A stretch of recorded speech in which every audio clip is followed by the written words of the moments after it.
From the top of the mountains of central British Columbia to you listening around the world, this, my friends, is Spaced Out Radio. I am your host, Dave Scott, sitting in the captain's chair of SOR headquarters. We welcome you to tonight's show on our terrestrial affiliates across North America and digitally on TalkStream Live and Revolution Radio. If you want to take a listen to our archives, they are free for you at youtube.com/Spaced Out Radio. Just do me the favor, hit that subscribe button. Follow us on Twitter at Spaced Out Radio for the show and my personal handle at Dave Scott SOR. Our website is spacedoutradio.com, where we have a plethora of features for you, including rocking out to Bumblefoot and reading up on Captain Shirk's SOR Newswire. Tonight's show is brought to you by Chive Charities. Help make the world 10% happier by visiting Chive Charities today. You can find them on our website. For more than a decade, Melissa Tittle has been developing and producing motion pictures and television. Her particular expertise is to create narrative stories around nonfiction subjects. Truth always can be stranger than fiction. Currently, Melissa is the director of original content for Gaia. Gaia is the Netflix of consciousness, with thousands of acquired titles and original content that pushes the boundaries on our current reality. Melissa has written, developed, and created new formats for this marketing growth.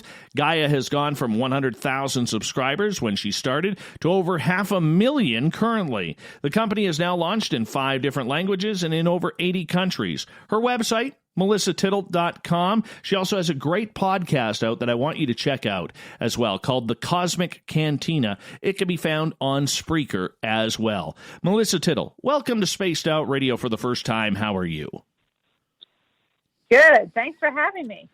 Oh, we're very excited to have you here, my friend, because it's very rare that we actually get true investigative journalists on here. And me being a journalist myself, I figured, we may have 1 or 2 things in common. So let's learn a little bit about you right now. How did you get into this whole weird and strange concept of learning about consciousness and UFOs?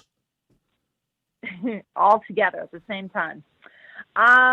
Well, I started out, I've always been in TV. And so when I first started out, I did a show for History Channel called The Universe. I think you can still find it on Netflix. And it was a show that was specifically dealing with NASA. And it was talking with their NASA scientists about what was going on in space. It really wasn't about aliens. But for some reason, that first show a long time ago set my course in space. No pun intended. And then I just fell into it. I just fell into aliens and UFOs and Bigfoot and all this weird stuff. It just opened this really crazy door. And then I worked on the first 5 seasons of Ancient Aliens. I wrote some of the shows, produced first 5 seasons. So that obviously opened a lot of Pandora's box for that. But in general, I'm just a really curious person. I just feel that, like, the more open that you are to what could be, the more enjoyable life seems to get. I mean, I know sometimes UFOs and sometimes things that we can't see can get scary, but a lot of people live in a tiny box and they just have this parameter of how they see the world. And I think this space allows the answers to be infinite. And that's really exciting to me. Melissa Tittle is our guest tonight on Spaced Out Radio. Were you ever an experiencer? I have not seen an alien. Seen an alien. I've seen ghosts. I have weird meditative experiences where I'm in contact with something, but I have not seen an alien or a UFO or any lights in the sky. I know it's crazy. It's crazy because I cover a lot of them, but I have personally it's never happened to me. Be honest. You feel a little ripped off by that. I know that they're real, so I don't feel like I need them to land in my front yard for that to be a reality. I also think that if you believe, and I'm not seeking, I'm not like at like a CE5 trying to contact them to come to me. But I do believe, I don't think they need to show themselves in that physical form that it makes sense to our human brains. Like physically something appears and then lands like some kind of vehicle. I think that I'm not looking for it, like, because I already feel that they exist. So maybe they don't need to show their ships to me. I don't know. That's how I feel. Would you want to? I mean, I wouldn't object. I think it'd be a cool experience. It is kind of life-altering. I will say that from personal experience. But, you know, one of the things that when we get into this field, we always have that sense of adventure, and that sense of wanting to know what else is out there. Has that always driven you about this subject, is the fact that we don't know what's going on? Yes, 100%. I mean, I think that we pretend to know what's going on all the time. I mean, and this isn't just about aliens. This is just about human existence on this planet. I think that humans need answers, right? They need a conclusion, and it makes everybody feel better to have some kind of answer. But the thing is, the answer is always changing. And in this field, you're always expanding your consciousness, your understanding of the universe, of the very reality that you exist in. And for a lot of people, that's scary.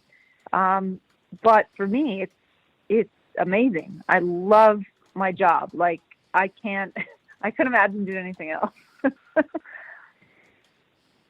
So what makes your job so interesting? How are you able to take this interest and this intrigue in these subjects and cut a career for yourself in it?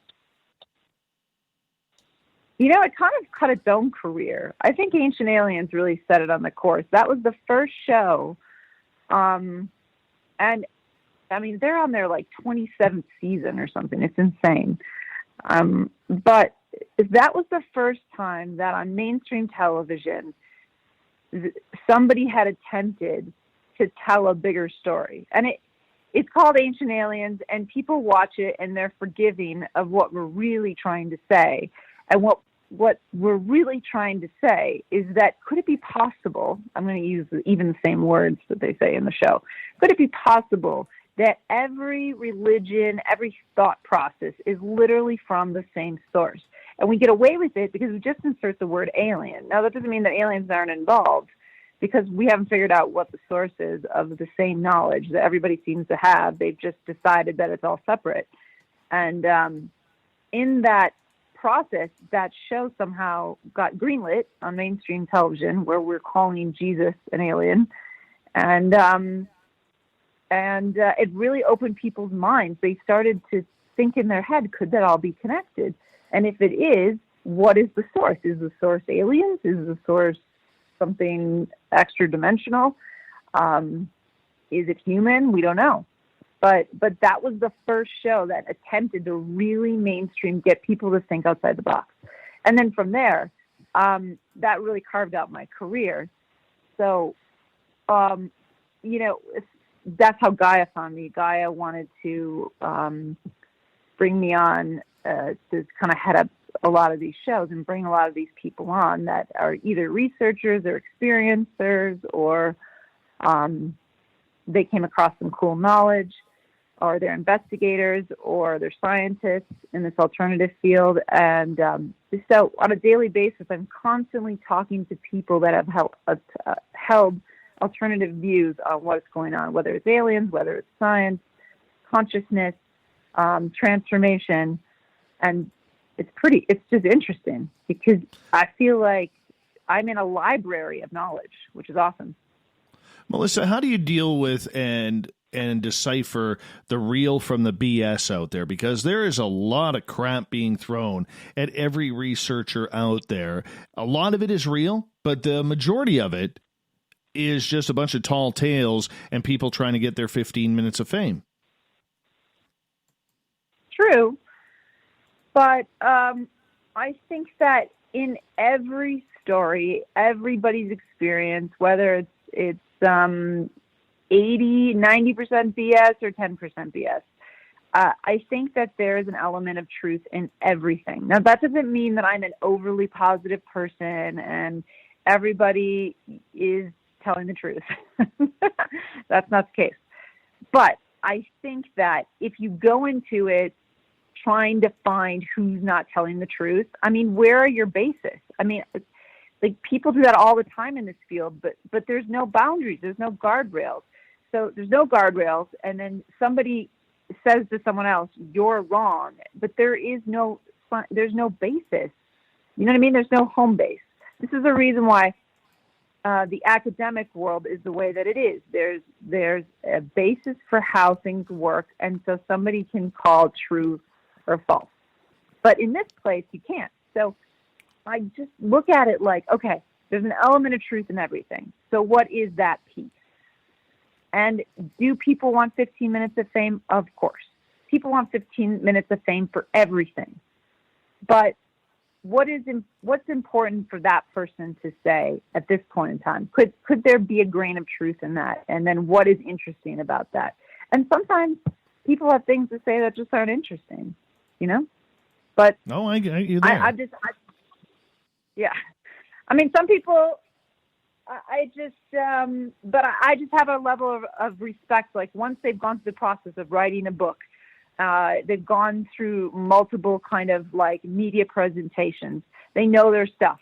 I can't say to them, "You don't know what you're talking about." I mean, why aren't we listening to them? They've obviously dedicated a lot of time to their research. Maybe there's even if it's a tiny granule in there, maybe there's something that is relevant and true.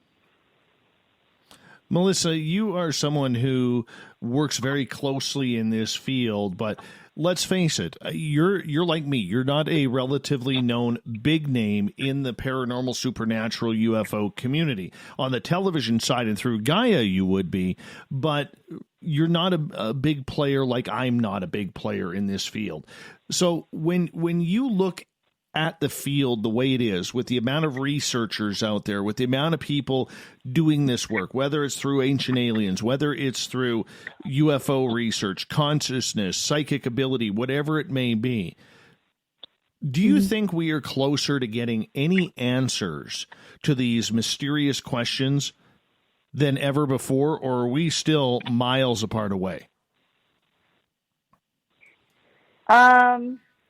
Are we asking if there's going to be disclosure, or are we just saying, are we close to all the answers? Well, I mean, we could go down both roads. It's pretty simple. But I think it's just acceptance of what's in our reality. I don't think any of these things have not been in our reality. I think that people are accepting that they're in our reality. Like, if I would have said to somebody 8 years ago that I astral traveled last night, I think, like, there wouldn't be anybody that understood what I was saying. But that's not, like, even not in this space, but outside that space, people have heard that word. So it's just people accepting things that could exist in their reality. So I think as soon as people are like, it's real, then it's real. And it goes the same thing for the whole aliens, UFOs. I think people want the government to come out at a podium in the front lawn and say aliens are real. And I honestly think people still wouldn't believe it. Oh, no. No, why would they? Because they basically did. They released those videos from the government, and they said, "Hey, they're real. We don't know what they are. Like, we honestly do not know where they are." And they still got washed over. Like, it wasn't big news. So I think that, like, it's all about people accepting it in their reality. Once they accept in their reality, even if it's something transformational that they need to do every day to be a better person, it's just a belief. And then once people believe, it's real. That's how I look at it. So what is the reality with all of this that we're looking for in Melissa Tittle's mind? What is it we're looking for? I think that I think people are ready for something new. Like, all the old dogma is just it's just noisy and it's annoying. And I think everybody on the planet is feeling that. So this alternative space gives people these opportunities to think differently and kind of explore different options of things. I mean, even like I'm talking, big reform a little bit in the way that humanity is run on this planet. However, even the concept of accepting that Bigfoot could be real means that we'd have to rethink species on this planet. And that's a reform too. That's a reform on understanding different species on these planets, different understanding of how long humanity has been on the planet. And so it's just concepts like that get people out of this box, that are like, okay, there's things in the world that aren't working. How can I look at it differently? And I think that helps us get to the solution of where we need to be next as a human race. Is that through the media, though? Is the solution through the media? Yes. Is that what you're asking me? No. But the thing with media is that most media is a reflection of the feelings that people are already having. Whether it's entertainment or it's news, for the most part, it's just a reflection. So what happens is, there's a lot of chaos going on in the world right now. So what happens is the media is pushing stories that they know people are triggered by, and then people then react to it. So it's just like a loop that plays off of itself constantly. So the thing is, and we're seeing this in the world right now, is that when people make a decision that they want something or they don't want something, when humans get together and say no or yes, media just changes their tune to match whatever people want. So that's mainstream. So I don't think that media is pushing anything except for small narratives. Like, that's a whole nother conversation. But in general, if groups of people came together and said, this is what we believe, they have to change their tune. They just won't sell anything. The media has to sell time. They have to sell airtime. They have to sell commercial time. So the only way to do that is to get people to watch. And if people are like, I'm not watching it, that's it, then they have to change it. So the power is always in the people. And even, we could talk about government conspiracy, about how they're changing the narrative and they're getting people to be triggered by things. But that feeling is already in people. So they're just making it worse because they want a certain outcome. So the most important thing to do is to read all the publications, really understand what's going on. What's the agenda behind everything, whether it's the release of a UFO video or it's some chaos going on in the world. Really think about what is the agenda going on and who is behind it and why, and make an educated decision on how you're going to feel about things. Melissa Tittle is our guest tonight on Spaced Out Radio. We have about 4.5 minutes before we have to go to break at the bottom of the hour. Melissa, we'll get more into the media in the next half hour because I'm very interested to get your ideas on how the field of ufology has been covered, both by the alternative and the mainstream. But before we get there, for you personally, what do you want to accomplish in this field? What do you want to see? What do you want to see happen? I want to see people being able to break out of that box. Like, people being able to embrace new narratives, really understand what's in their own reality, what exists around them that they cannot see. Because I think that would take away the fear that people feel that don't understand what they can't see. And fear is a big thing on our planet. Right and if now I it could is. lessen it, that would be an accomplishment. That's the thing that we need to try and strive to. And it is about opening people up and opening up and coming together and sharing stories and being all part of, one concept. Is that even possible, though, in your mind? One concept, maybe not, but one understanding, possibly. I think that there's many different ways to get to the big understanding, and that's okay because we're humans and we're individuals. But to understand the universe, the way that it works, and what exists in it, I think that we can all get there together. I believe that. if you were drawing out a map on how we get there, how would we get there? I'm curious. Oh, man, now you're going to make me think. Well, I mean, that is kind of the whole process, you know. Right. If we were to draw a map and how we would get there. Well, it's just, there's so many people at different levels of understanding what's going on in the world and how they want to go about understanding the unseen. So I guess it all stems from people being comfortable with change. And once people are comfortable with accepting new narratives and just open, I think the process actually goes really fast. But the other part of that is if people start believing in new narratives, how does that change policies? How does that change government? And that process will take quite some time. Well, I hope so. But people aren't going to want to lose power, so they're going to still try to bring back the old system. And so that's where more people need to wake up and really understand what's happening in the world, so that doesn't happen, so that we don't go back to the dark ages and the middle ages of understanding. Well, I mean, let's hope we don't. I mean, the way things are going right now, you never know what's going to happen.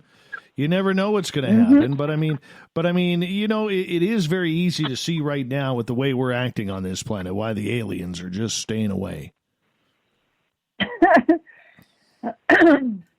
Yes, I heard. I interviewed somebody who has a show on our network. His name is Matthias, and he was saying that his alien guides that he talks to, that the reason why COVID happened was because they needed to fix the Earth grid because it's damaged. So all these negative entities are coming through the gates, and they need to fix it so that the planet can be up and running again, and that humans can continue and not be affected by this broken frequency or something. And then, but the thing is, they didn't finish it. They didn't finish the fixing. So we're going to have another lull. Oh no. And, okay, you know what? We only hold that thought because that takes us down a whole different path on the woo train that we may have to check out. Melissa Tittle is our guest tonight on Spaced Out Radio. Her website, melissatittle.com, and her podcast, The Cosmic Cantina. Make sure you tune that in on Spreaker as well. More of the strangeness that we call this planet right after this on Spaced Out Radio.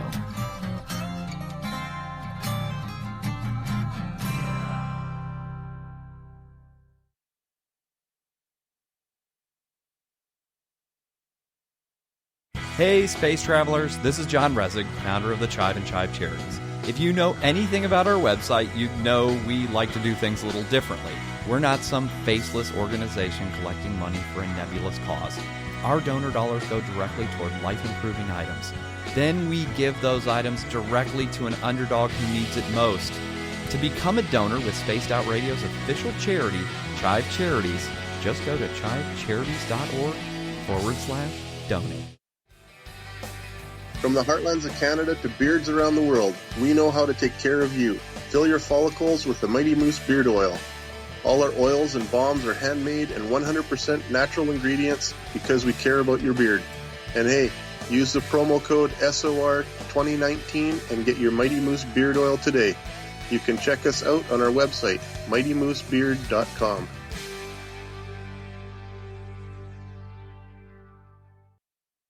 Hello, this is your guitar man, Ron Bumblefoot Thaw, and I have to tell you, I love the response I get for Little Brother is Watching from Spaced Out Radio fans. It's amazing how music can inspire and make people think deeper about what's going on in the supernatural world.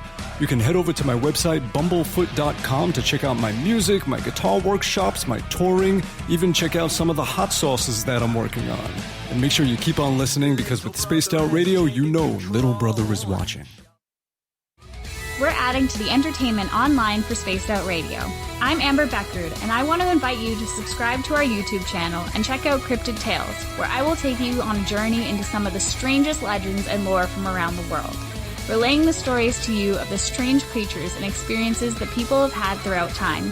You can find Cryptid Tales at youtube.com/Spaced Out Radio. And while you're there, don't forget to check out our free archives and leave a comment. See you there. Hey everybody, the SOR Space Travelers is open. For just $5 a month, you can hang out with Dave and our crew privately in our members-only section. With your signing, you'll receive newsletters on what's going on with Spaced Out Radio. You'll have direct contact with the host during the show in our chat, live streaming videos, and a great forum for your posts and more. Become a space traveler now at spacedoutradio.com.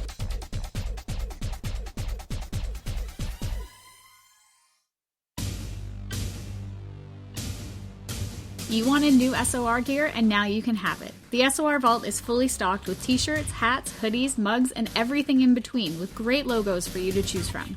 So head on over to spacedoutradio.com, click on the SOR Vault, and go shopping. Pricing is quite affordable, and you can look good representing your favorite show. So go to our website and pick up your new SOR wear at the SOR Vault today. If you like it hot, real hot, then heat up your meals with Bumblefoot hot sauce. Get your Bumblefoot hot sauce today. The sauce, Bumblicious, and the 4 million Scoville unit Bumble. We're going in hot, real hot, coming out even hotter. Keep the milk nearby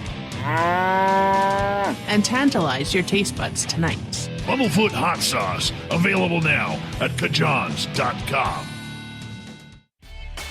Cold drinks, great food, and the best music in Vancouver. The Moose Vancouver is the place to be, open until 2 a.m. nightly. Everything on the menu starts at just $6.95.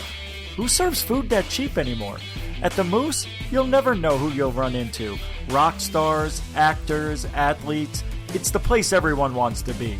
So join us at the Moose Vancouver, the official party bar of Spaced Out Radio. Hello, Space Travelers. It's me again, Carl. Don't forget to join the Space Travelers Club for just $5 a month and follow Spaced Out Radio on Twitter at Spaced Out Radio. Our Instagram, Dave Scott SOR. Our Facebook page is Spaced Out Radio Show. Our archives are free at youtube.com/Spaced Out Radio. Come woo it up with Spaced Out Radio today. Bye!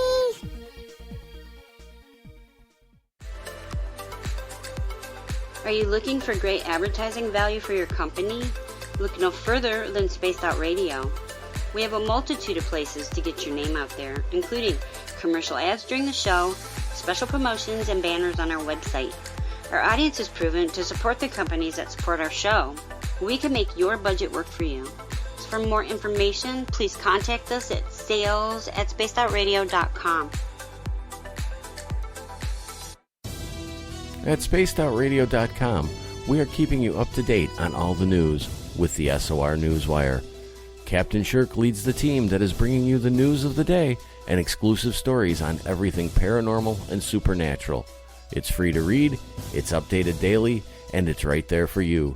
The SOR Newswire is a one-stop shop for the news of the day. Check it out at spacedoutradio.com today.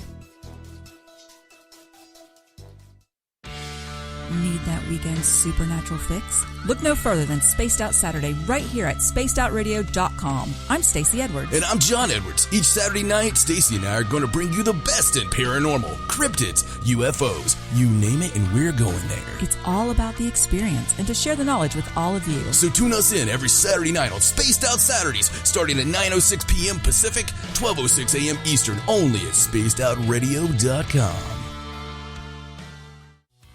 We're taking Sunday nights out of this world on Spaced Out Radio. This is Michael W. Hall, also known as the Paranormal Lawyer. Together, we're going to go on an exciting journey into the unknown. I'm going to bring you some of the best interviews in the paranormal and supernatural to start your new week off on a freaky note.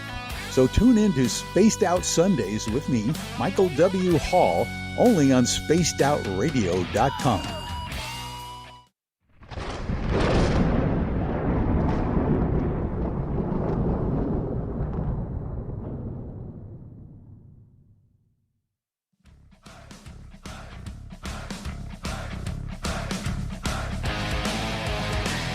Welcome back to the second half hour of Spaced Out Radio tonight.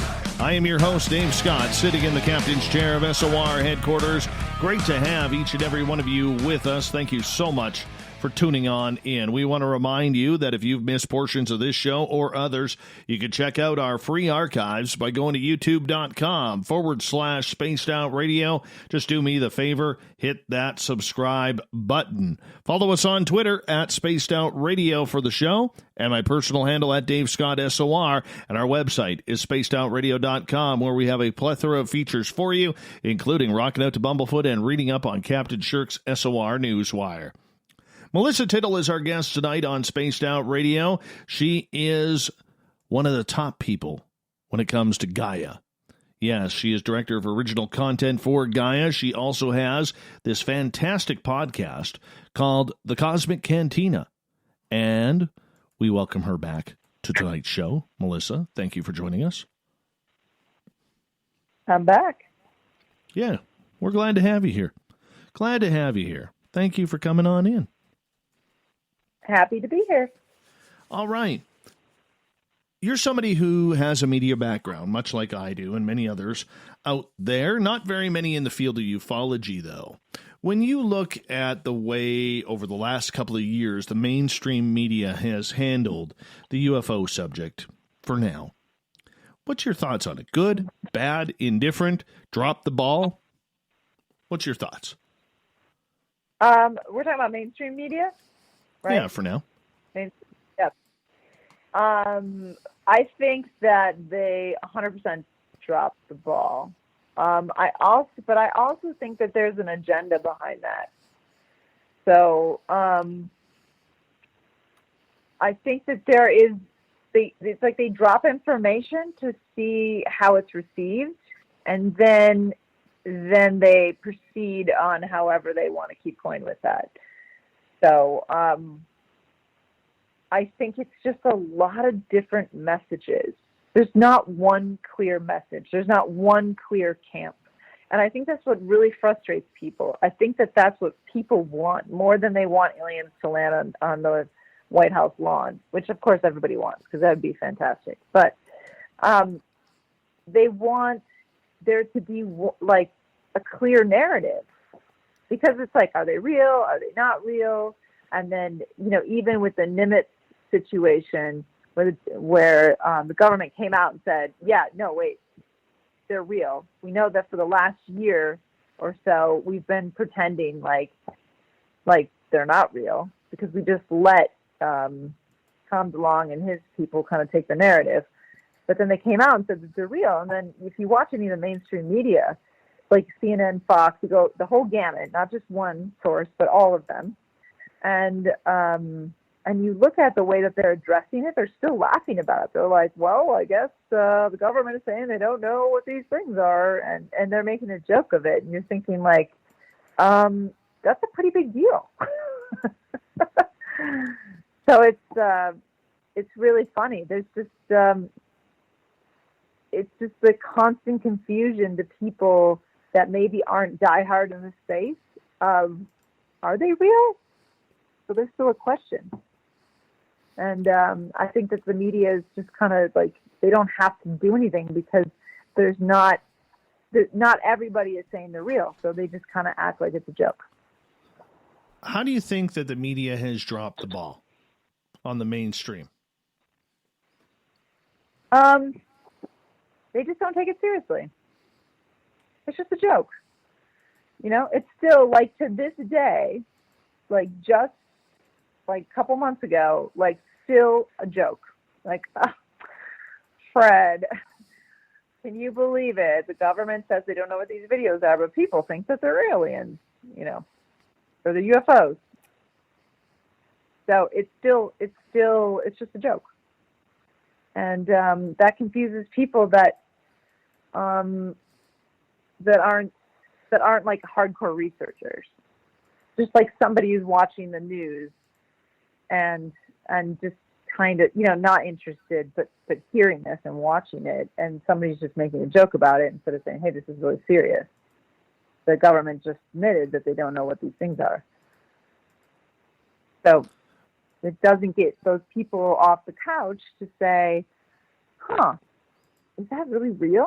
Does that mean I have to alter the way that I feel and I think because now that there's something else in the universe besides me? But that's just not happening. Do you think that there is a narrative to try and control the message to the public? Yeah, but I also think it's a test. Like, how are people going to respond? Right? So I'll take the Niven situation. So the government releases the videos. Everybody kind of makes a joke out of it. It's not that serious. And then they see how people react. Are people demanding more information? Or is the majority of people just sleeping at the wheel? And the majority of people are sleeping at the wheel. I mean, there's a hardcore group that are like, okay, wait, this is a big deal, but they're not loud enough. So they're like, oh, okay, we'll just keep going with our agenda, which is just keep people in the dark. See, part of my issue is, and I'm curious to get your opinion, is when it comes to the UFO story within the media, the mainstream media has never wanted this story, number one. I think you can agree with that, right? And number two, because all of a sudden this story was forced upon them and they weren't ready for it, they've dropped the ball with a lot of the hard questions that need to be asked. I mean, a great example of this is when the Pentagon last year announced that they have been looking for UFOs. Not a single reporter asked them about Roswell. Not a single reporter asked them about Kecksburg, Shag Harbor, the Phoenix Lights, the second crash in New Mexico. What's at Area 51? Nobody asked a thing. And isn't that a reporter's job? Yeah, they're just not taking it seriously. That's what I'm saying. They're just not taking it seriously. Do they know how? Okay, so sorry for cutting you off there. I can understand that they aren't taking it seriously. Do they know how to take the subject seriously? Because let's rephrase that. Yeah, maybe not. Maybe because they're so into it not being real that, like, why would they put their career as a reporter on the line to ask serious questions to make it sound like they would know, that they believe? You know what I mean? That could be it. How do you change that, though?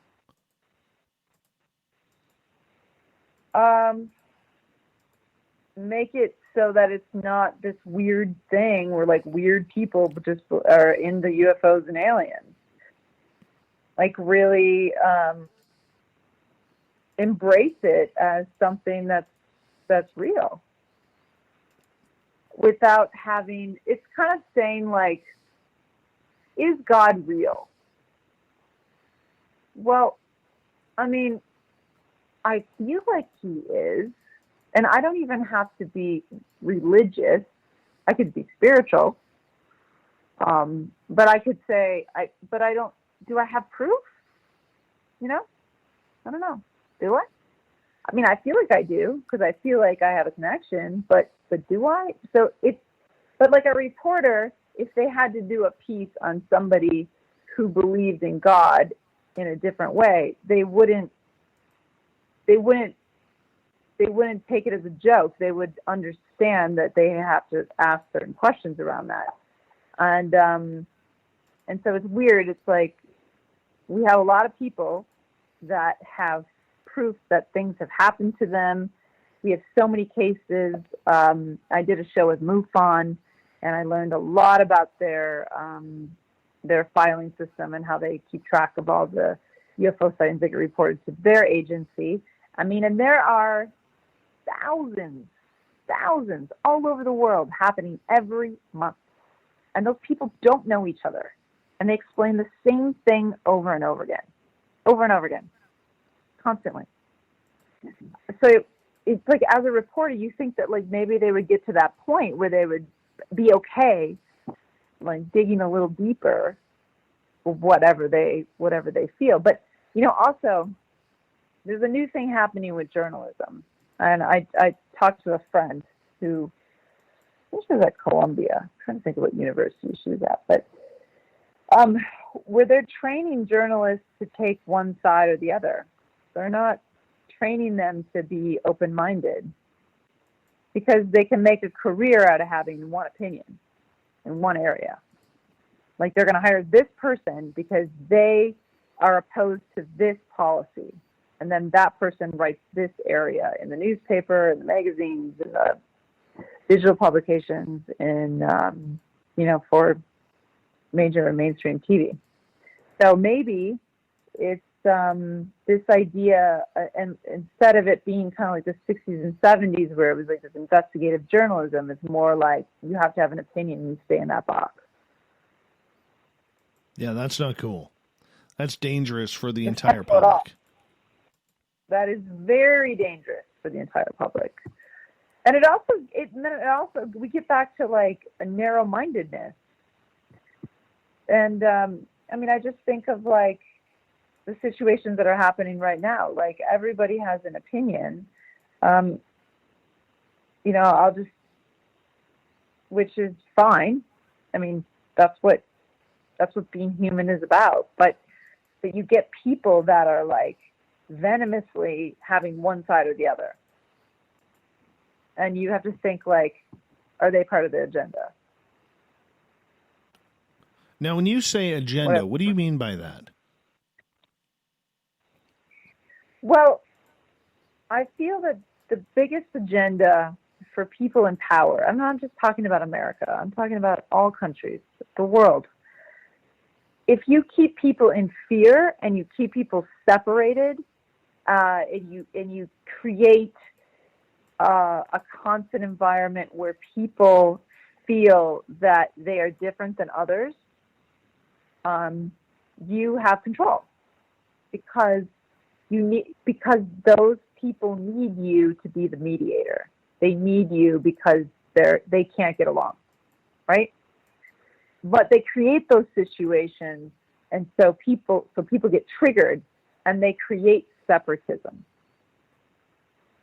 Now, I'm not saying that everybody should like sing Kumbaya and hold hands and we're gonna live peacefully in some commune and all that crap, right? That's not what I'm saying. What I am saying is that most of the time, the things that you're reading and you're seeing and you're experiencing are part of a trigger mechanism, so that you get triggered to feel a certain way and join a certain camp, and then there's you against them.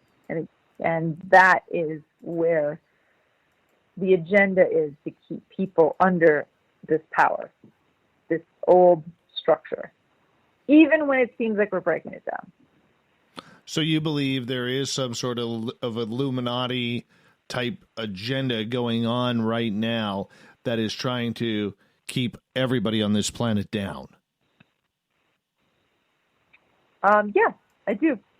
And I think people are really, though, I think people are really saying, no, I'm not going back. I'm not going back to where it was. I don't care. And it's going to be messy.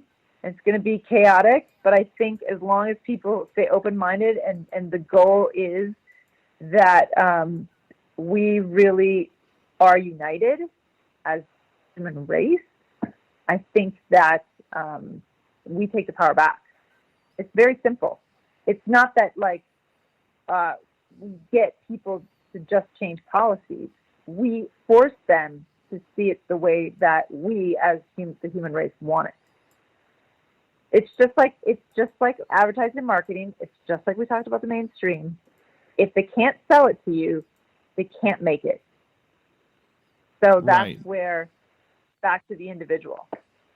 Okay, so getting back to the whole UFO subject here for a minute, if we focus on the way the mainstream has made this, what would be the purpose, in your opinion, of controlling this narrative?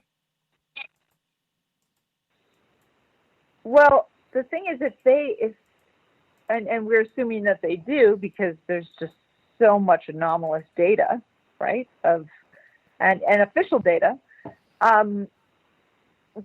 It's like, I kind of feel that they're doing this slow trickling of information and kind of testing it until they can really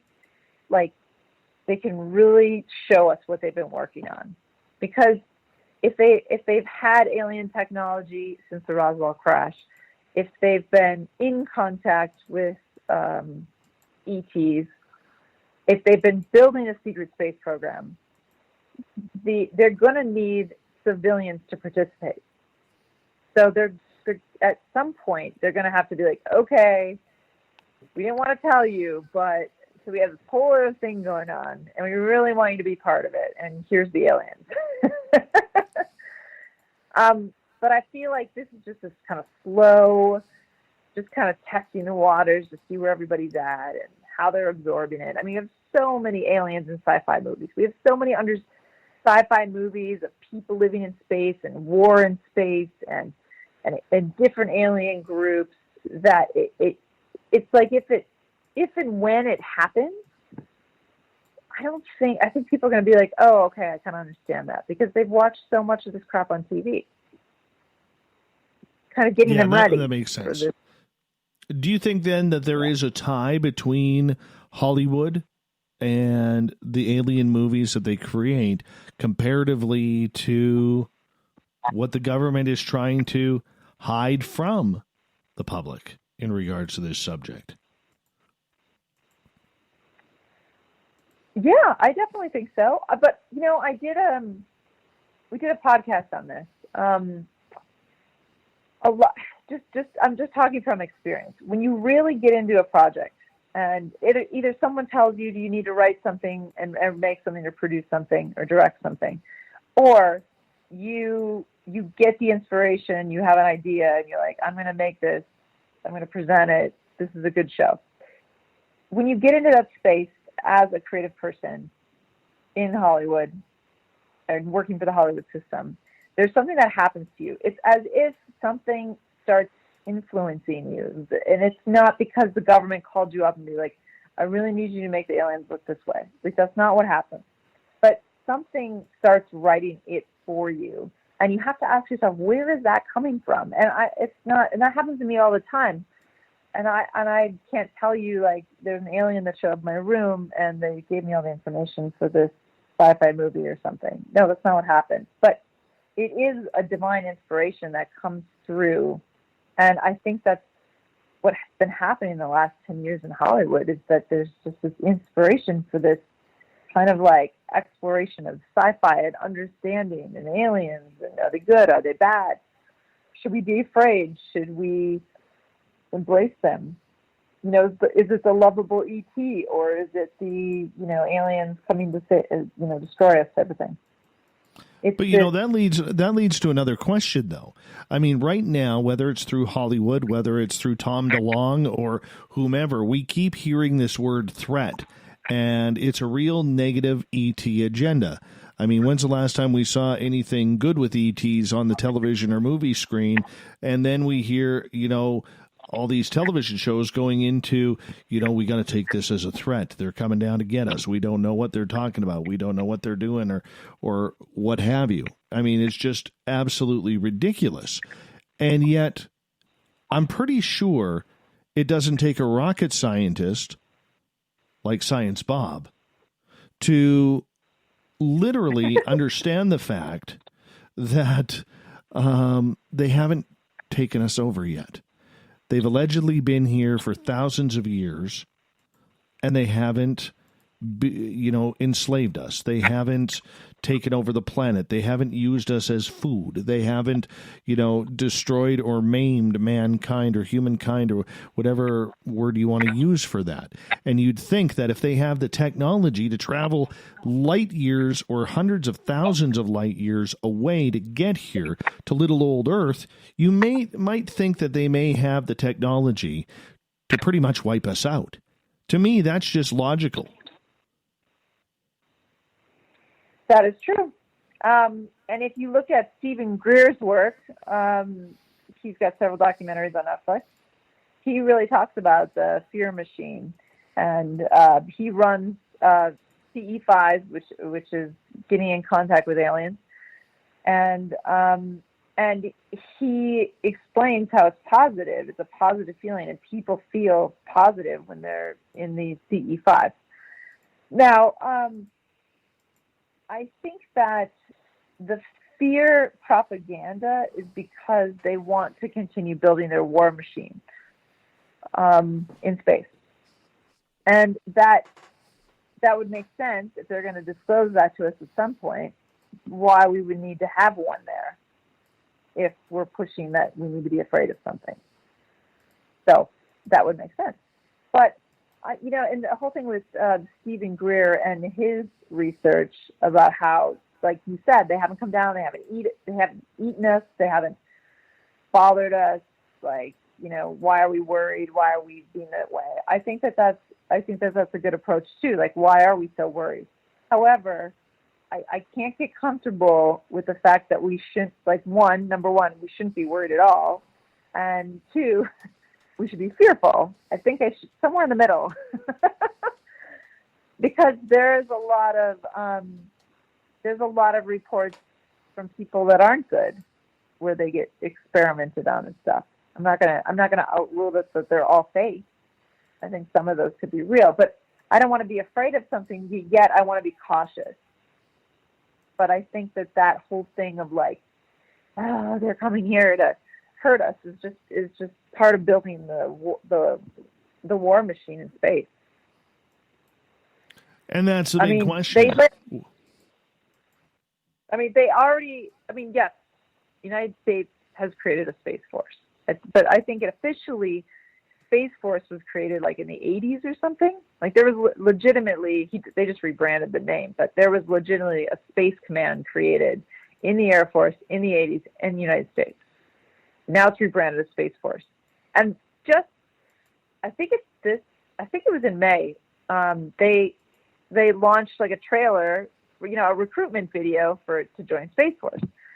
Like just like you would see for the Marines or the Air Force or any other branch of the military, the few, the proud, the brave. But this one was legitimately like in space colonies, and they're like, and the tagline is, maybe your mission on this planet isn't on this planet. And this is legitimate. They're recruiting people to be in part of Space Force. So, like, how does that not feed into the agenda that we need to have a military presence in space?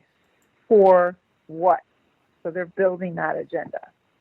Just keep the aliens away, my friend. Keep the aliens away. Melissa, I'm going to get you to hold on right there. We are going to go to break at the top of the hour. Melissa Tittle is our guest tonight on Spaced Out Radio. We're going to continue on wherever the show goes. We're going to ask your questions in hour number 2. So if you're one of our chat rooms or on Twitter, please put your questions in capital letters. That way I can find them easily to ask her. Melissa Tittle's website for her podcast, thecosmiccantina.com. Make sure you check that on out. More Spaced Out Radio in hour 2 coming up.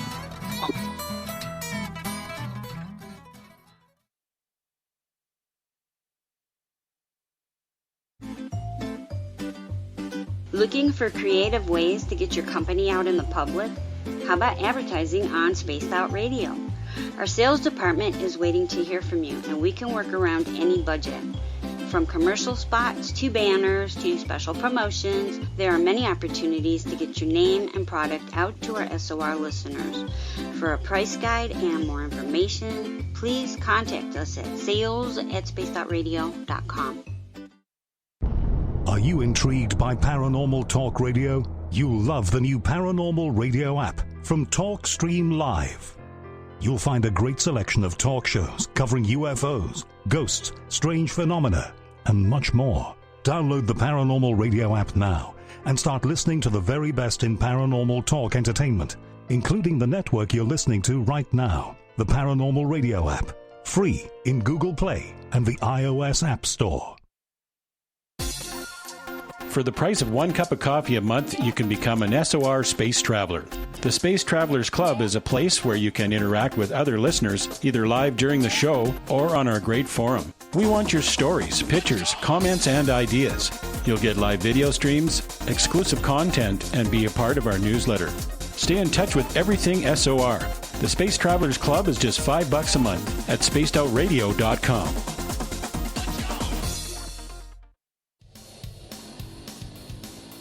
We all know on Spaced Out Radio we love a good beard and mustache, so why not take care of your facial hair with Mighty Moose Beard Oil?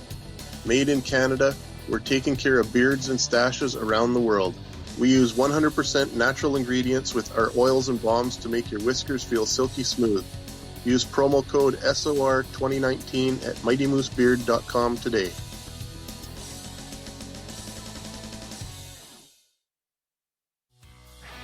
Hi there, this is the paranormal lawyer Michael W. Hall. I'd like to invite you to listen in each Sunday night where we're going to open up your eyes to everything strange and paranormal. I will be hosting some great guests with topics that affect us all, such as UFOs, ghosts, and everything paranormal. Let's learn together on Spaced Out Radio Sunday with myself, Michael W. Hall, the paranormal lawyer at spacedoutradio.com. Are you an experiencer of something strange that can't be explained? Do you want help finding out what's going on? I'm Ryan Stacy, head of the Experiencer Support Association, otherwise known as TESA. We've teamed up with Spaced Out Radio to investigate cases filled out in the SOR Sightlines report. We are independent and there's no cost to what we do. All we need is your experience. Let's find out what's happening together on the SOR Sightlines report. I'm feeling a little spicy tonight. What to do? What to do? Why not get Bumblefuck? 4 million Scoville units of pure hard rock. Bumblefoot hot sauces come in 3 flavors. The burning tone it down a bit with Bumblicious and throw the sauce on everything. Spice it up. Bumble me, baby. Bumblefoot hot sauce. Get it today at kajans.com. Hello, space travelers. It's me again, Carl. Don't forget to join the Space Travelers Club for just $5 a month and follow Spaced Out Radio on Twitter at Spaced Out Radio. Our Instagram, Dave Scott SOR. Our Facebook page is Spaced Out Radio Show. Our archives are free at youtube.com/Spaced Out Radio. Come woo it up with Spaced Out Radio today. Bye!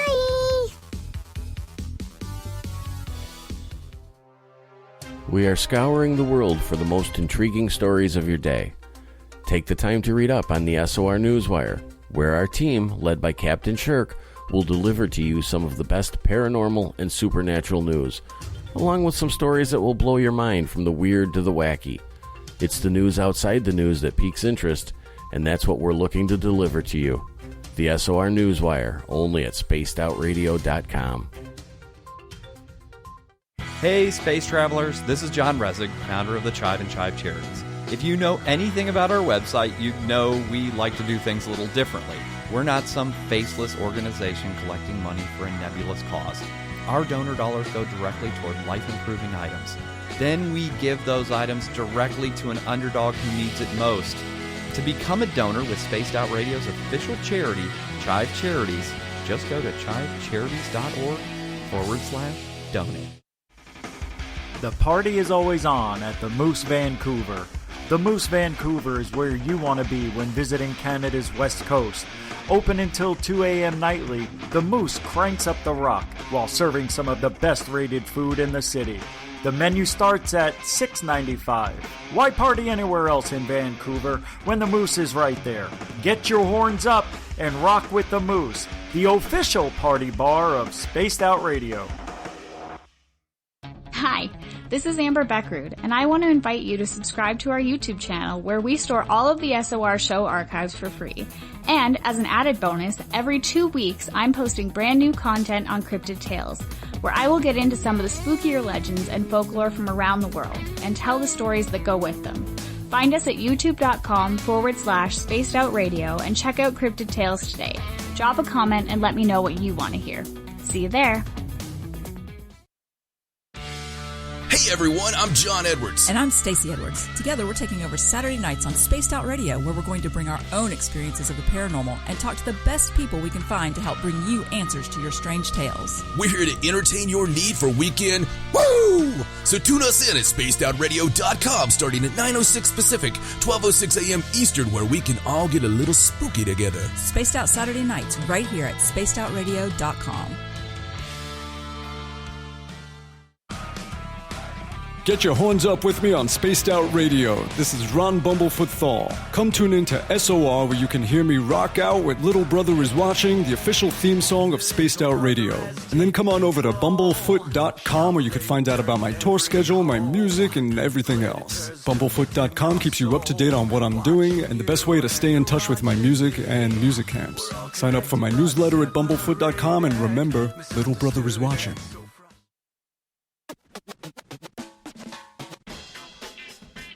The SOR Vault is open for business, and do we have some cool swag for you to pick up? All you have to do is head over to our website and click on the SOR Vault. You have a variety of cool logos to choose from, and put them on anything you want. T-shirts, hoodies, hats, coffee mugs, you name it, we can get it to you. So do your shopping by supporting the store you love. Get your Spaced Out Radio swag at the SOR Vault today.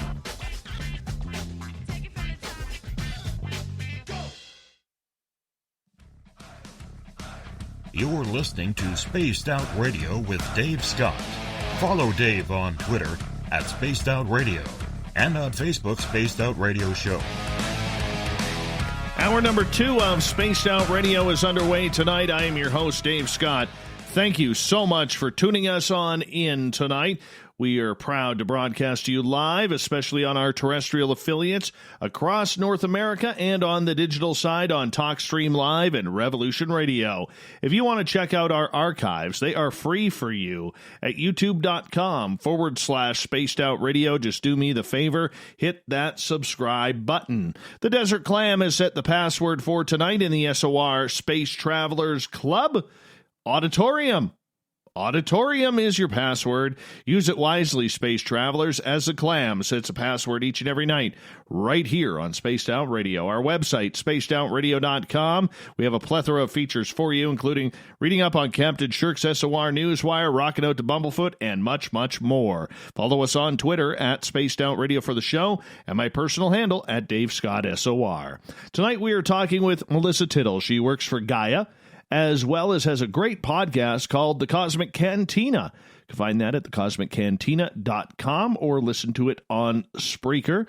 Melissa, thank you so much for joining us. Great to be here. I think so, too. I got a question in regards to the whole consciousness aspect of everything.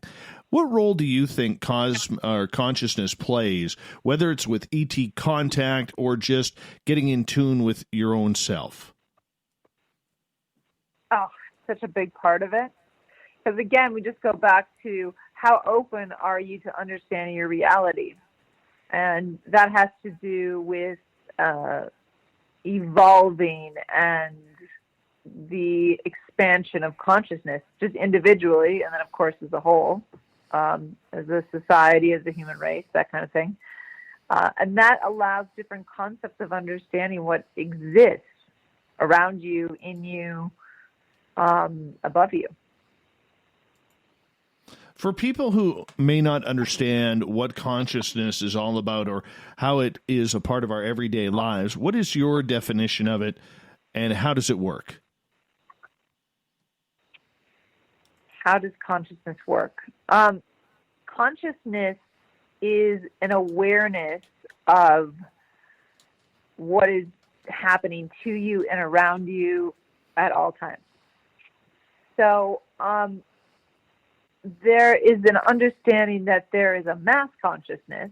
It's kind of like, if you think about like a huge grid system, and we're all connected to it.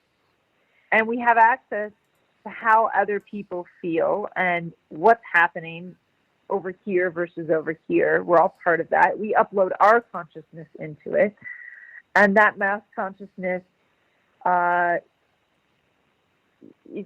all connected, and it changes and it evolves, right?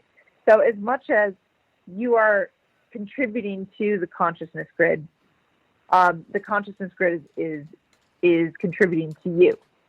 So kind of like what you put out there comes back to you.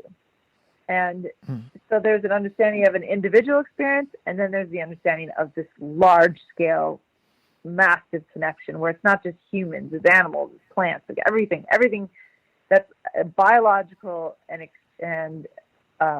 in this grid communicates with the system. And at all times, if you are really evolved, you could pick up on all of it. But most people don't know what I'm talking about. So they just go on, wake up in the morning, deal with their drama and their emotions and their situation every day, and they never think, I could have complete control over all of this that's happening to me.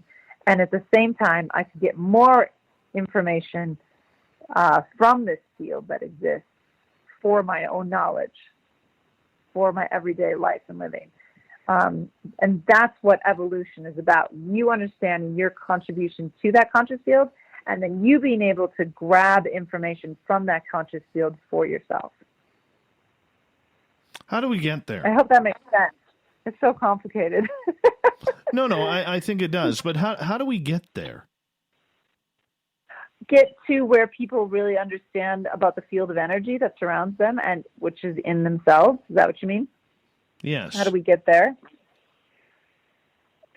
Again, it's just like being open. Like they're just sick of it. They don't want to be depressed anymore. They don't want to have to feel trapped. They don't want to be fearful. Enough is enough. That kind of thing. You know how? Okay, so it all begins with you individually, as a being that is conscious. How it's just, and you know, I see this is actually happening now. There's a lot of mental health awareness type stuff coming up.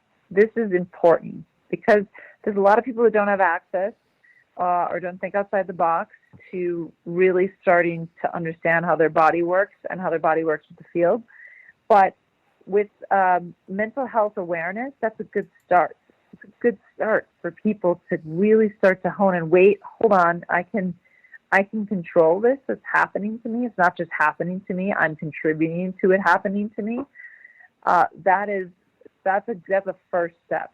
That's a really good step. And just think it like just massively, like over human race existence. This is something that's becoming a red flag that we need to address. Well, that's very cool. Yeah, that's very so cool. I think that's happening. Slowly, okay, so for those of us out there, myself included, who have no time, no intention, no understanding of how to get to our own personal internal consciousness and to tap into it and use our own, functions and resources to get there, how do we do it?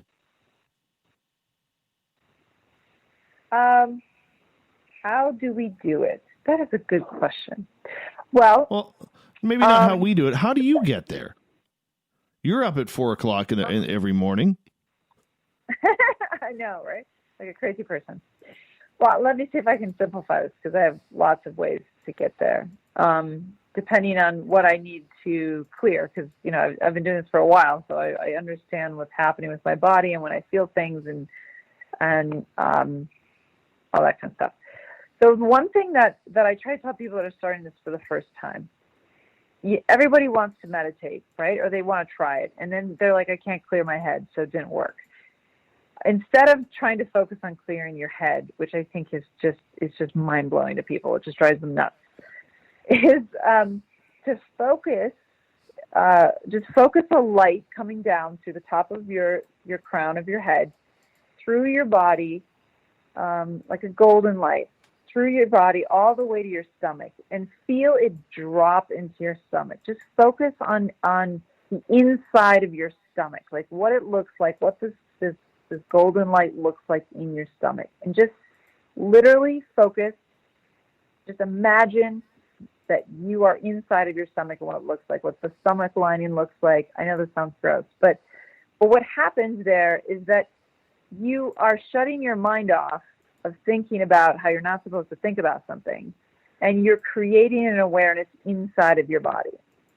And if you do this correctly, you'll feel like a drop, like almost like your energy of your body drops into your stomach, kind of like when you're on a roller coaster, maybe not so sharp, but that feeling like if you go too fast over like a hill or something, that your stomach drops a little bit. That's what it should feel like.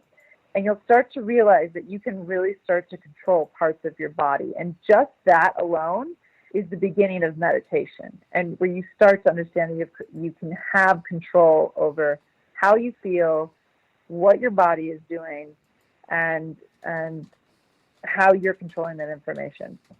So that's a good first step, just to try. So when you go into meditation, okay, let's go through your daily schedule. You get up at 4 a.m, where if you were up here, you'd be actually waking up at about 3:45 because the sun is starting to shine. And you get up at 4 o'clock in the morning. What do? How do you start your day in order to get yourself and your own consciousness in tune for the day ahead? So I do a lot of things, which I'm sure people don't have time for. But so I have like a meditation room, and I like to kind of change the frequency of the room with incense, which I know is like super hippie. But there's a reason why ancients always use incense, because the herbs change the frequency of your space. It changes, not because it smells nice, but it literally changes the energy of the place. So I light some incense, and I do a bunch of kind of clearing exercises to get old energies and thought processes outside of my body. And then I focus on each chakra, bringing energy into each chakra of my body. And then a series of breathing exercises. And then after that, 20 minutes of just visualization. So this is what I want to accomplish today. This is what I want to manifest. This is what I want to feel. This is how I want to feel. Not so much just visuals like, oh, I really want like a red Corvette. Like none of that. Just visualizing and feeling how I want to feel on a daily basis. Because that is how you get to experience what you want in your consciousness space. Do your guides come to you when you were going through this? Yeah. All the time. All the time. And there's different ones. They could be ancestors. They could be loved ones that have passed. And they can be guides, and they can be, like from all over, though. They always change. They're not always the same. Mary wants to know what kind of incense you use to change the frequency in your room. I have so much incense that I change it up. I use this, the one I like the most is one that it's what is the brand? It's like Hems or something. Anyway, they have one incense for the sun, one for star systems, one for the planet Earth, one for the universe. So I just kind of switch it up. Every other day I put those different incense. I don't use one particular incense every day. I kind of change it up. Do you use crystals too? Yeah. I have tons of crystals and different rocks. Not all the time. They're in my meditation space, but I don't always use a stone to meditate, but sometimes I do. What kind of stones do you use? Like, I'll give you an example. On my microphone right now, I have a bracelet of sodalite. Now, from what I've learned of sodalite, is that it's good for left-handed people, it's good for creative people, and it also helps with people who suffer from depression and anxiety to calm them down. So I got it right here. Works for me. Cool. That's how I roll. Yeah, I love it. Yeah, I have a lot of citrine. I have 2 clear quartz pyramids, which are really cool. Those are really powerful. And I have rose quartz, What else? I have so many stones. They're always around me. When I first started meditating, I would use the stone because it helped me focus. It was like a focusing, like if I focus on this, I'll go deeper. But now I surround my place with them as a way to remind, like I feel their energy because they're in my space. Makes sense. Totally makes sense. All right, let's get to another question. Totally off topic. Both Greco and HL want to know what your thoughts are on what's happening down in Antarctica and the pyramids of Alaska. Let's start off with Antarctica. Antarctica. Well, I think that the military has had a presence there for quite some time because they discovered an ancient pyramids and also I think some ancient technology because they have you ever had Linda Moulton Howe on this show? No, not for a lack of trying, but she doesn't do a lot of shows anymore. Oh, that sucks. She's got a really great story about a guy that was stationed down there, like an Air Force guy. He has some crazy stories. So I think that they found alien technology and an ancient civilization down there, and they are just protecting it until they can't anymore. But there's also there's like a Russian base there. There's a Chinese base there. I mean, it's like a world interest. So I haven't, like, everybody says that they have, like, they know exactly what it is, but it's hard to pinpoint. There's a really, God, I can't remember. There's a really weird, if you Google Antarctica and you try to find any structures, there is a weird, like, temple, like the Temple of the Sun or something, in the middle of Antarctica. And you're like, that can't be a building there. Like, there's no way that there would be any structure there.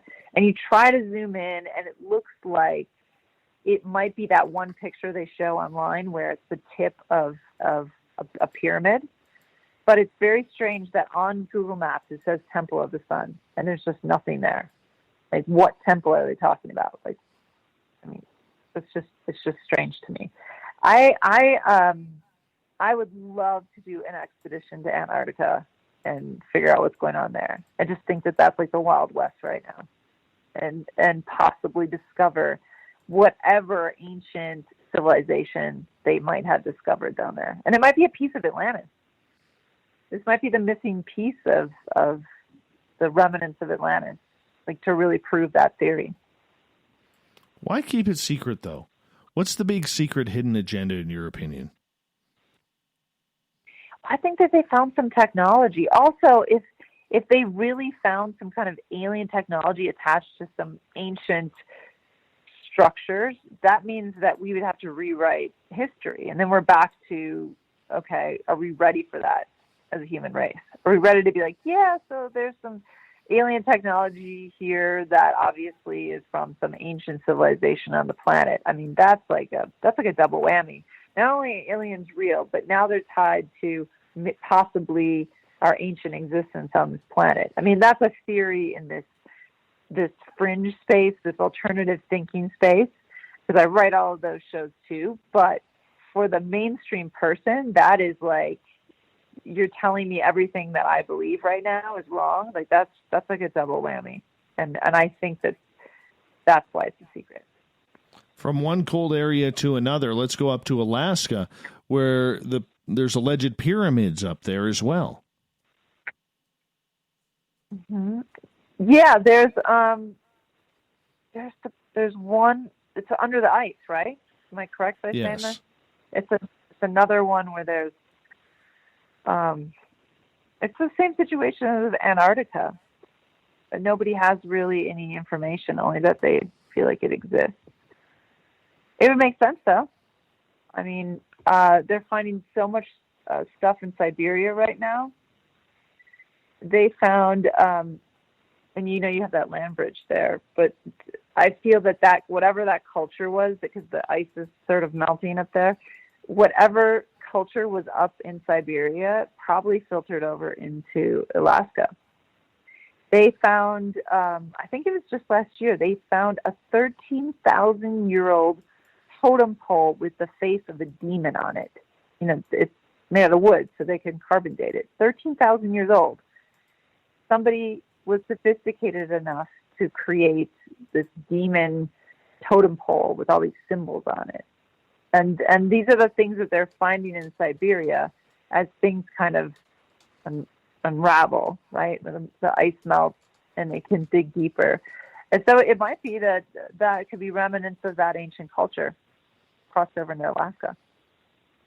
Yet in that area where these pyramids are allegedly in Alaska, it's also in the Alaskan Triangle where a lot of people seem to go missing. You know, I mean, have you ever delved into all these missing people and just out of curiosity, because I think we all have a theory. What's your theory on where they're going?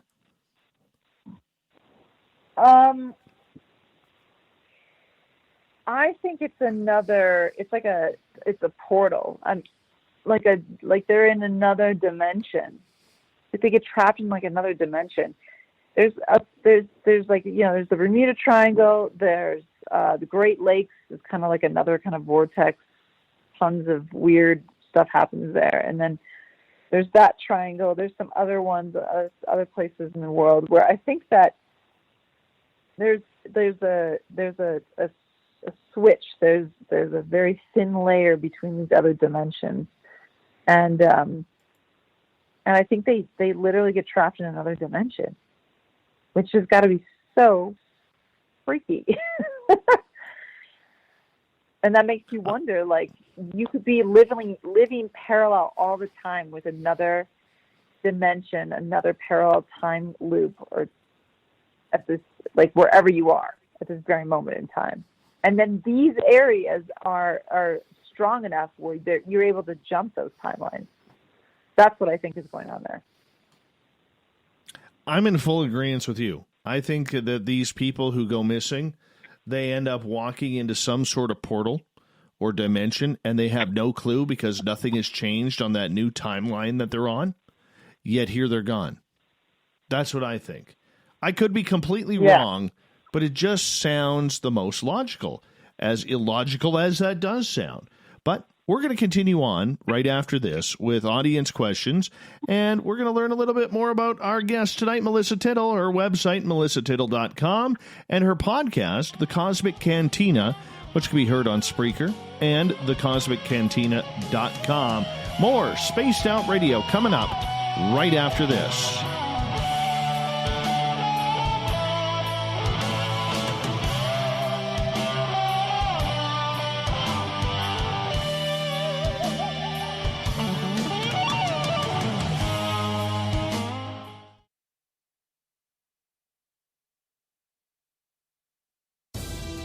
At spacedoutradio.com, we are keeping you up to date on all the news with the SOR Newswire. Captain Shirk leads the team that is bringing you the news of the day and exclusive stories on everything paranormal and supernatural. It's free to read, it's updated daily, and it's right there for you. The SOR Newswire is a one-stop shop for the news of the day. Check it out at spacedoutradio.com today. Hey, space travelers, this is John Resig, founder of the Chive and Chive Charities. If you know anything about our website, you know we like to do things a little differently. We're not some faceless organization collecting money for a nebulous cause. Our donor dollars go directly toward life-improving items. Then we give those items directly to an underdog who needs it most. To become a donor with Spaced Out Radio's official charity, Chive Charities, just go to chivecharities.org/donate. You wanted new SOR gear, and now you can have it. The SOR Vault is fully stocked with t-shirts, hats, hoodies, mugs, and everything in between with great logos for you to choose from. So head on over to spacedoutradio.com, click on the SOR Vault, and go shopping. Pricing is quite affordable, and you can look good representing your favorite show. So go to our website and pick up your new SOR wear at the SOR Vault today. taking Sunday nights out of this world on Spaced Out Radio. This is Michael W. Hall, also known as the Paranormal Lawyer. Together, we're going to go on an exciting journey into the unknown. I'm going to bring you some of the best interviews in the paranormal and supernatural to start your new week off on a freaky note. So tune in to Spaced Out Sundays with me, Michael W. Hall, only on spacedoutradio.com. From the heartlands of Canada to beards around the world, we know how to take care of you. Fill your follicles with the Mighty Moose Beard Oil. All our oils and balms are handmade and 100% natural ingredients because we care about your beard. And hey, use the promo code SOR2019 and get your Mighty Moose Beard Oil today. You can check us out on our website, mightymoosebeard.com.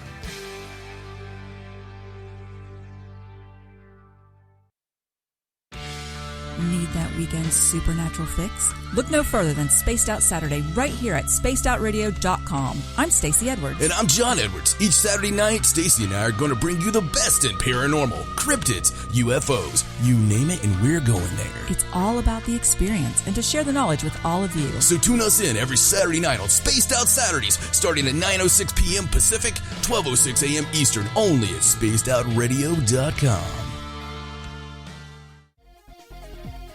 Hello, space travelers. It's me again, Carl.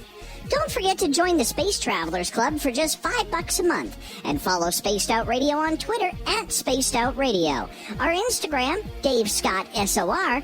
Our Facebook page is Spaced Out Radio Show. Our archives are free at youtube.com/Spaced Out Radio. Come woo it up with Spaced Out Radio today. Bye! Hello, this is your guitar man, Ron Bumblefoot Thor, and I have to tell you, I love the response I get for Little Brother is Watching from Spaced Out Radio fans. It's amazing how music can inspire and make people think deeper about what's going on in the supernatural world.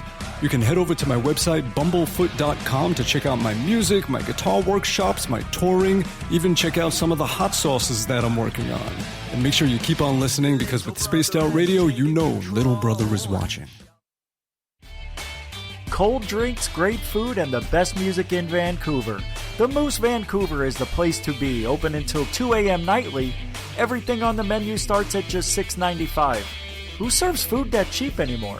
At the Moose, you'll never know who you'll run into. Rock stars, actors, athletes. It's the place everyone wants to be. So join us at the Moose Vancouver, the official party bar of Spaced Out Radio. If you like it hot, real hot, then heat up your meals with Bumblefoot hot sauce. Get your Bumblefoot hot sauce today. The sauce, Bumblicious, and the 4 million Scoville unit Bumble. We're going in hot, real hot, coming out even hotter. Keep the milk nearby and tantalize your taste buds tonight. Bumblefoot hot sauce, available now at kajans.com. Are you looking for great advertising value for your company? Look no further than Spaced Out Radio. We have a multitude of places to get your name out there, including commercial ads during the show, special promotions, and banners on our website. Our audience is proven to support the companies that support our show. We can make your budget work for you. So for more information, please contact us at sales@spacedoutradio.com.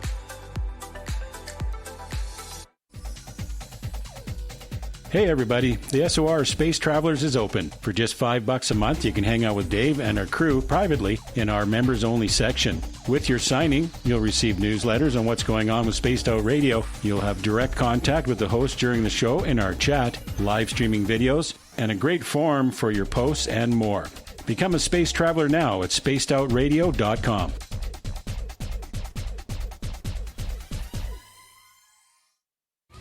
We're adding to the entertainment online for Spaced Out Radio. I'm Amber Beckard, and I want to invite you to subscribe to our YouTube channel and check out Cryptid Tales, where I will take you on a journey into some of the strangest legends and lore from around the world, relaying the stories to you of the strange creatures and experiences that people have had throughout time. You can find Cryptid Tales at youtube.com/Spaced Out Radio. And while you're there, don't forget to check out our free archives and leave a comment. See you there.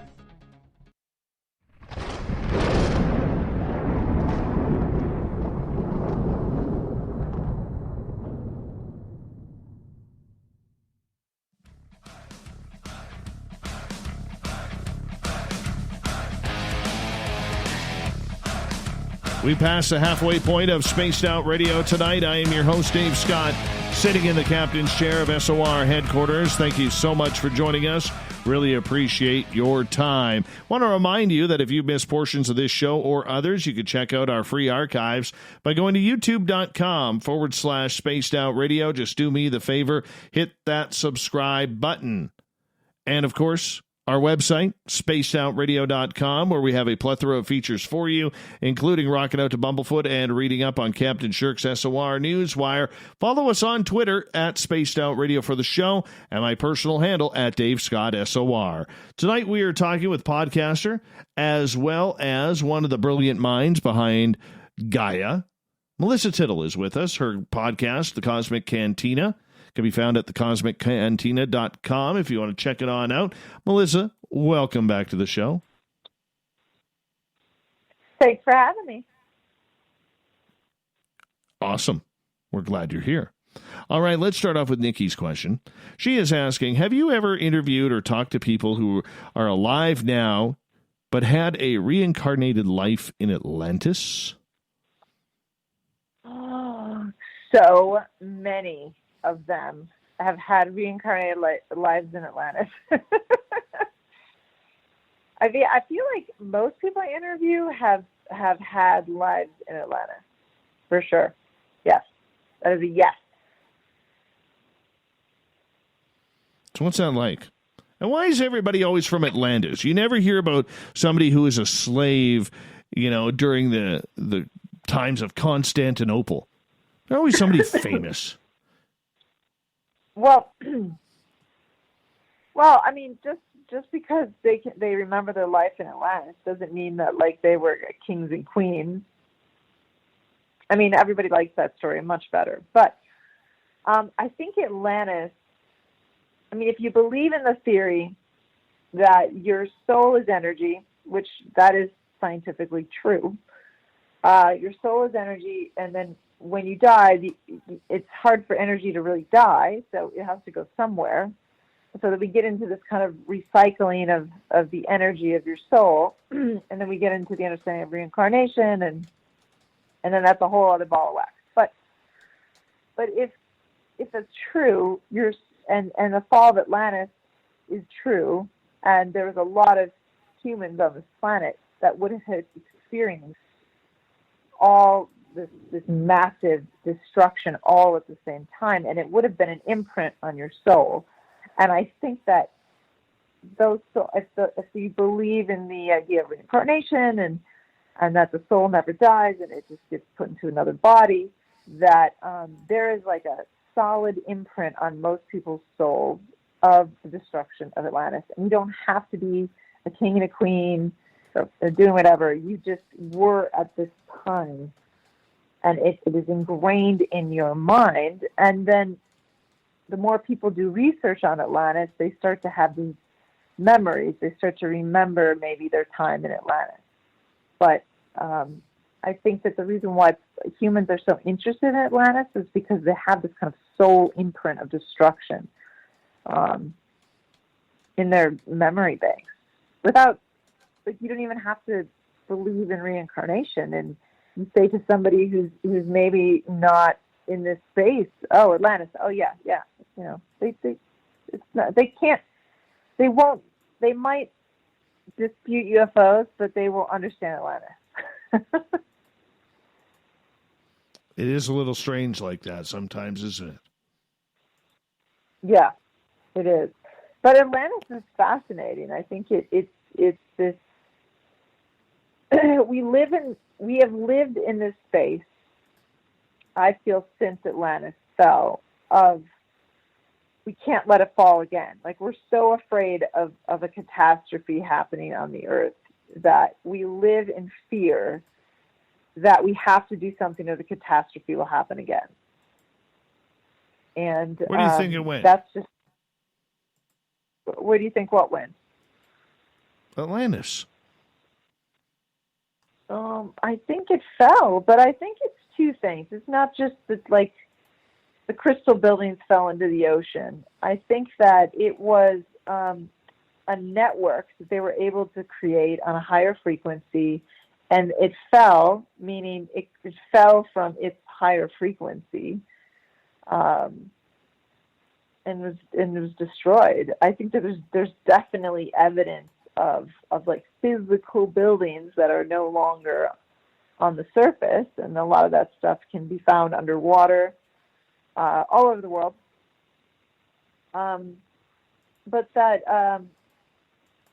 But it wasn't just, it's just not like a physical falling. It's almost like a whole civilization physically falling from grace.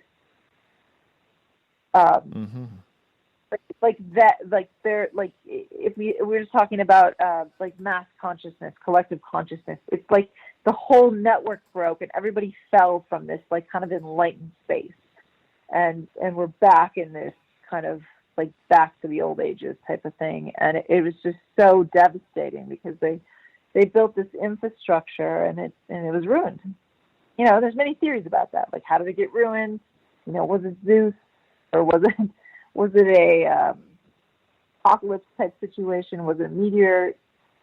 Was it really because they built a system that was corrupt? You know, it's tons of theories on how that happened. But I feel like it was literally a fall from grace for humanity at that moment in time, and that's why it was so devastating.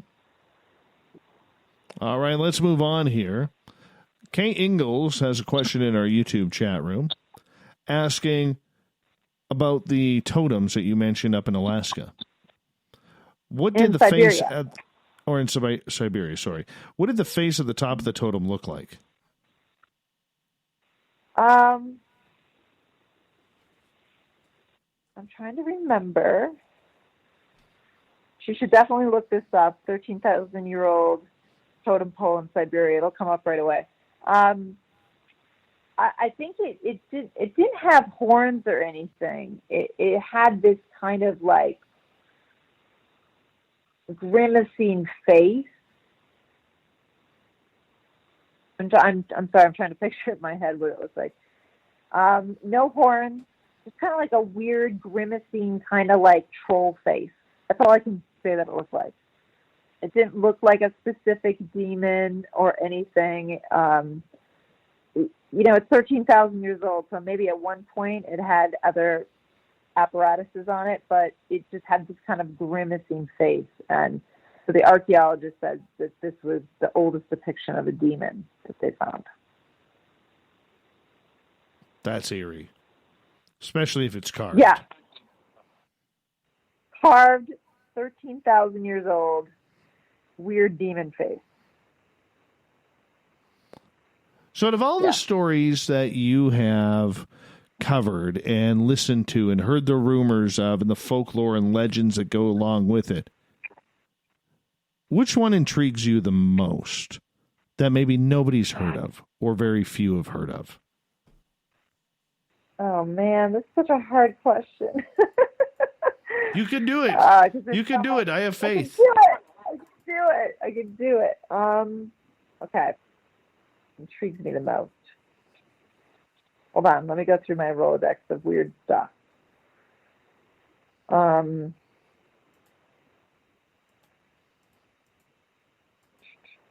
just so hard because there's different levels of it.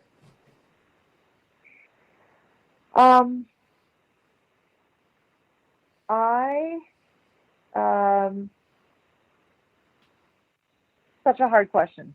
I mean, you could literally pick a country and I would find something that was really cool that I would want to explore. I guess I was in Egypt last year, and I was with Graham Hancock, and we were scouting a bunch of locations, and we went down to the Tomb of Osiris, which is on the causeway between the Sphinx and the Great Pyramid. And it's basically a shaft, and you go like 130 feet down into the earth. And when you get to, there's several levels, but the bottom level before the very, very bottom level is all these like 4,000-ton sarcophaguses made out of obsidian stone. And you're like, okay, how do we get these down here?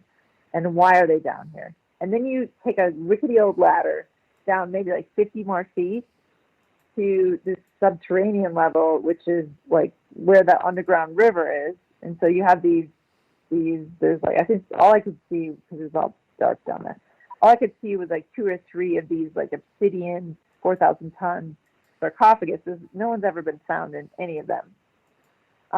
In the water. And I was down there and I felt I felt the darkest feeling. It was like this black ooze of energy, and I kind of freaked out, and I went back up the ladder. But it was just, I don't know what's down there. Like, I would love to know, because we couldn't spend a lot of time down there. I would love to know what they did with those sarcophaguses. Like, did people like go in there to transform? But how did they breathe? And then what darkness is down there? What is on that bottom level? Like, it was so awful and freaky, and it wasn't just me. Graham felt it too. There's just something like that felt evil down there, but I couldn't figure it out. But I really want to know what they were doing with those sarcophaguses. If they were used for transformation, how did people survive if you closed that thing? Those are the questions I have. I don't know. Did it almost feel like you were trespassing? Yes, but it wasn't there to scare us. It was there. It was curious. It's almost as if like the long fingers were curious, of like wanting to touch you, like wanting to see what you were. It was icky. It just did not feel good. It's just I feel that there's a lot of that, all that old technology in Egypt, even the temples, some of the temples, they're so broken. They're just falling apart. With the Great Pyramid, they've dug holes all over it.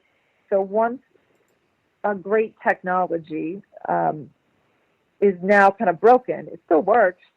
There's people that go in there and meditate all the time and do weird stuff, but it doesn't. There's just like some weird darkness that has kind of taken over. I don't know. Right. It's a very, like, even the Great Pyramid, there's just like a weird, there's just something not right there. Anyway, just something that was on the tip of my brain. Let's move on here over to Twitter, where Greco has a hat trick of questions.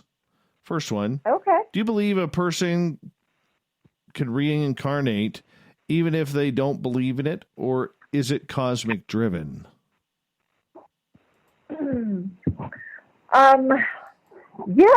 I think that just because you don't believe in it in this lifetime, because that's not what society tells you should believe, that doesn't mean that it hasn't happened and that you haven't been reincarnated or recycled into a soul system. And is it cosmic? I think that if you go back to talking about energy and how energy doesn't really die, it just kind of finds a new form to be in. I think that could be said for any species. There could be lifetimes where you spend it as aliens, and then you come back and you spend it as humans. And so I think that like, if you were really to expand your mind and think about that, and think about how many lifetimes you possibly could have lived, I mean, maybe the reason why so many of us are obsessed with proving that aliens are real is because at one point in some other lifetime we were one. And that's why we feel drawn to prove that there is their existence. So I think it's cosmic. All right. I will ask the next question by Mr. Greco. Are time slips something the body or the consciousness experiences? God, I wish I could talk to you, Greco. On a daily basis, if you're ever in Toronto, he does have his own Greek restaurant, and I'm sure he might even splurge for the ouzo. Oh, wow.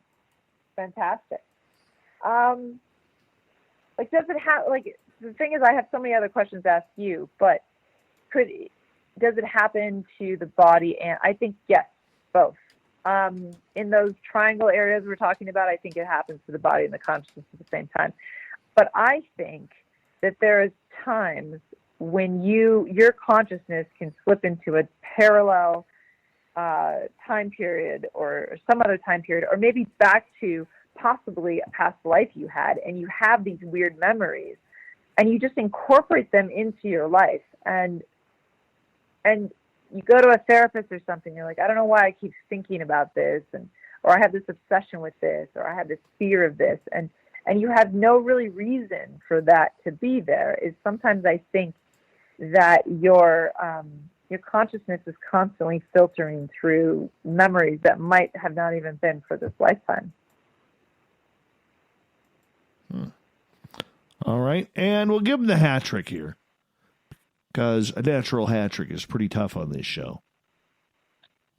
Are you familiar with wild man or Bigfoot incidents during the colonial period of North America? The colonial period? I'm not. Yeah, I don't know where he. I don't know where he was reaching with that one. You have to realize he's a Toronto Maple Leafs fan, just like a lot of our listeners up in Mississauga, Ontario, and sometimes they get their history a little wrong because it's blinded by 1967, the last time the Leafs won the cup. I see. However, that sounds like a really cool story. Like, what if Bigfoot helped serve Thanksgiving dinner? The first Thanksgiving in America. You never know. I don't know. I never thought about it. I never heard anything, but it could happen. It could have happened. Could have happened. All right, let's get to Joe's question. And Joe has very nice hair in California. He wants you to know that. And he is asking, he's got beautiful hair, to be honest. Uses a good mane and tail shampoo that keeps it soft and silky, apparently. And he is asking, could the totem that you were talking about earlier at the top of the pole have been a representation of Bigfoot? That's an interesting take. It didn't look like a Bigfoot face, though. You guys should all Google this, but it looked more like a gargoyle. It doesn't look like Bigfoot.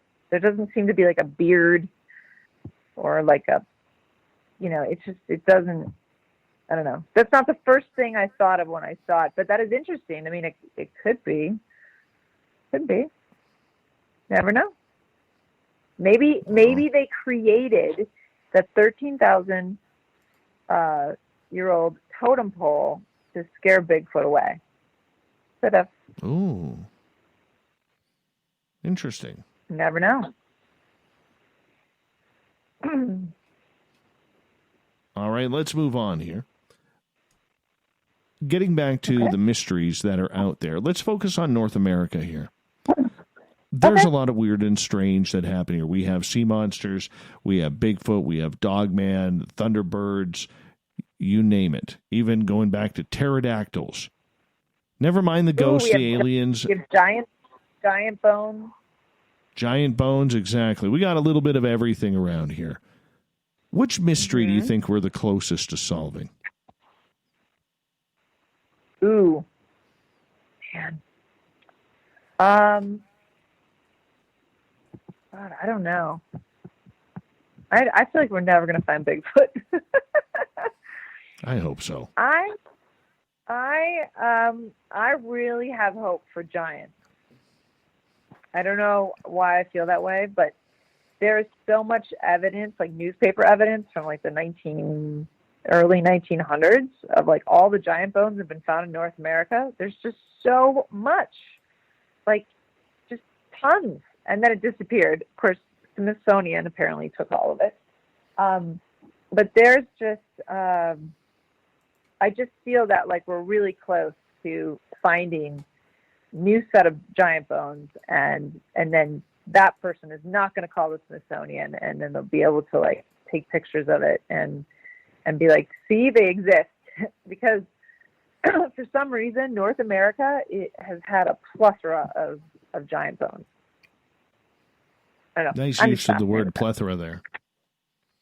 You like that? That's our favorite word here. Yeah, we appreciate it. We appreciate a good plethora around here every now and again. That's the kind of people we are. Anyway, that's my opinion. Giant bones.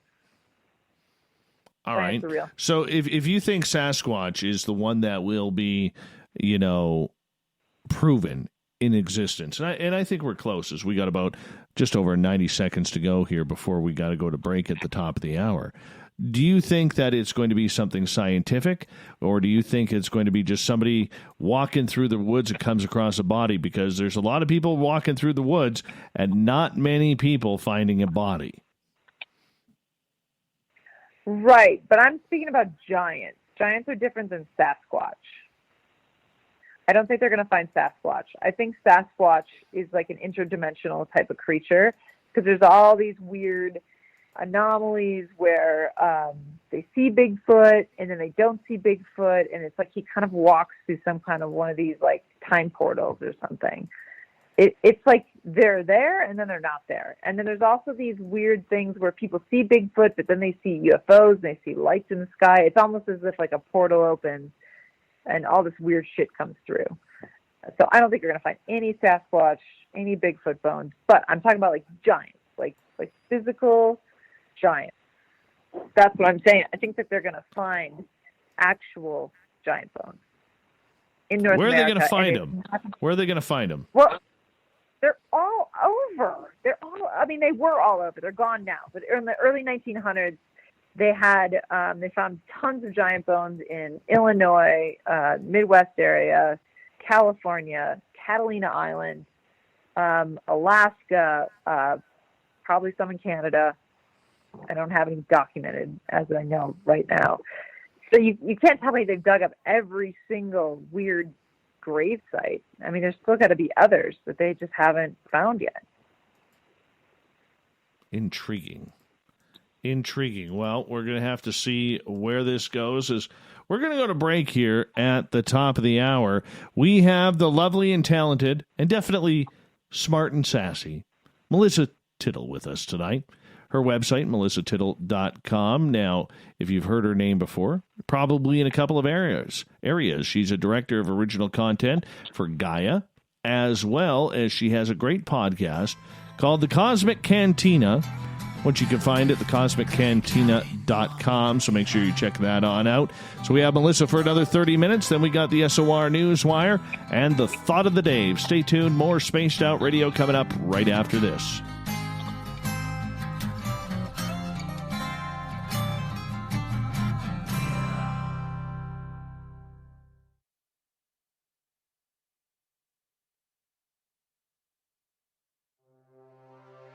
We are scouring the world for the most intriguing stories of your day. Take the time to read up on the SOR Newswire, where our team, led by Captain Shirk, will deliver to you some of the best paranormal and supernatural news, along with some stories that will blow your mind from the weird to the wacky.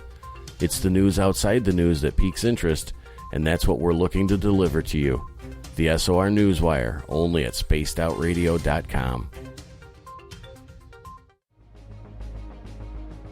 Hello everyone, this is Ryan Stacy from the Experiencer Support Association, otherwise known as TESSA. We're glad to team up with Spaced Out Radio to help investigate your experiences on the SOR Sightlines Report. Together, we'll investigate the strange sightings and occurrences you've had. We're looking for answers just like you. So fill out a Sightlines Report on the Spaced Out Radio website and let's figure out what's going on together. Hey everyone, I'm John Edwards. And I'm Stacey Edwards. Together we're taking over Saturday nights on Spaced Out Radio, where we're going to bring our own experiences of the paranormal and talk to the best people we can find to help bring you answers to your strange tales. We're here to entertain your need for weekend woo! So tune us in at spacedoutradio.com starting at 9:06 Pacific, 12:06 a.m. Eastern, where we can all get a little spooky together. Spaced Out Saturday nights right here at spacedoutradio.com. Hello, space travelers. It's me again, Carl. Don't forget to join the Space Travelers Club for just $5 a month and follow Spaced Out Radio on Twitter at Spaced Out Radio. Our Instagram, Dave Scott SOR. Our Facebook page is Spaced Out Radio Show. Our archives are free at youtube.com/Spaced Out Radio. Come woo it up with Spaced Out Radio today. Bye!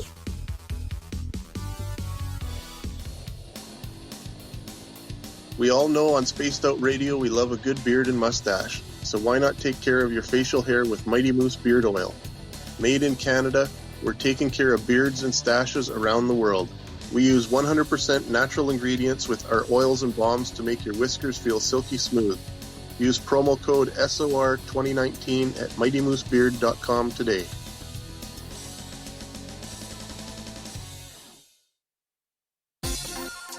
For the price of 1 cup of coffee a month, you can become an SOR Space Traveler.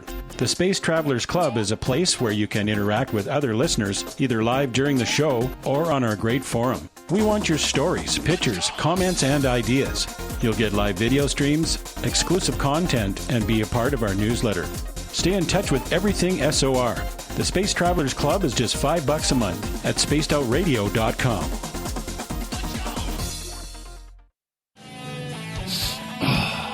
I'm feeling a little spicy tonight. What to do? What to do? Why not get Bumblefuck? 4 million Scoville units of pure hard rock. Bumblefoot hot sauces come in 3 flavors. The burning tone it down a bit with Bumblicious and throw the sauce on everything. Spice it up. Bumble me, baby. Bumblefoot hot sauce. Get it today at Kajans.com. The party is always on at the Moose Vancouver. The Moose Vancouver is where you want to be when visiting Canada's West Coast. Open until 2 a.m. nightly, the Moose cranks up the rock while serving some of the best rated food in the city. The menu starts at $6.95. Why party anywhere else in Vancouver when the Moose is right there? Get your horns up and rock with the Moose, the official party bar of Spaced Out Radio.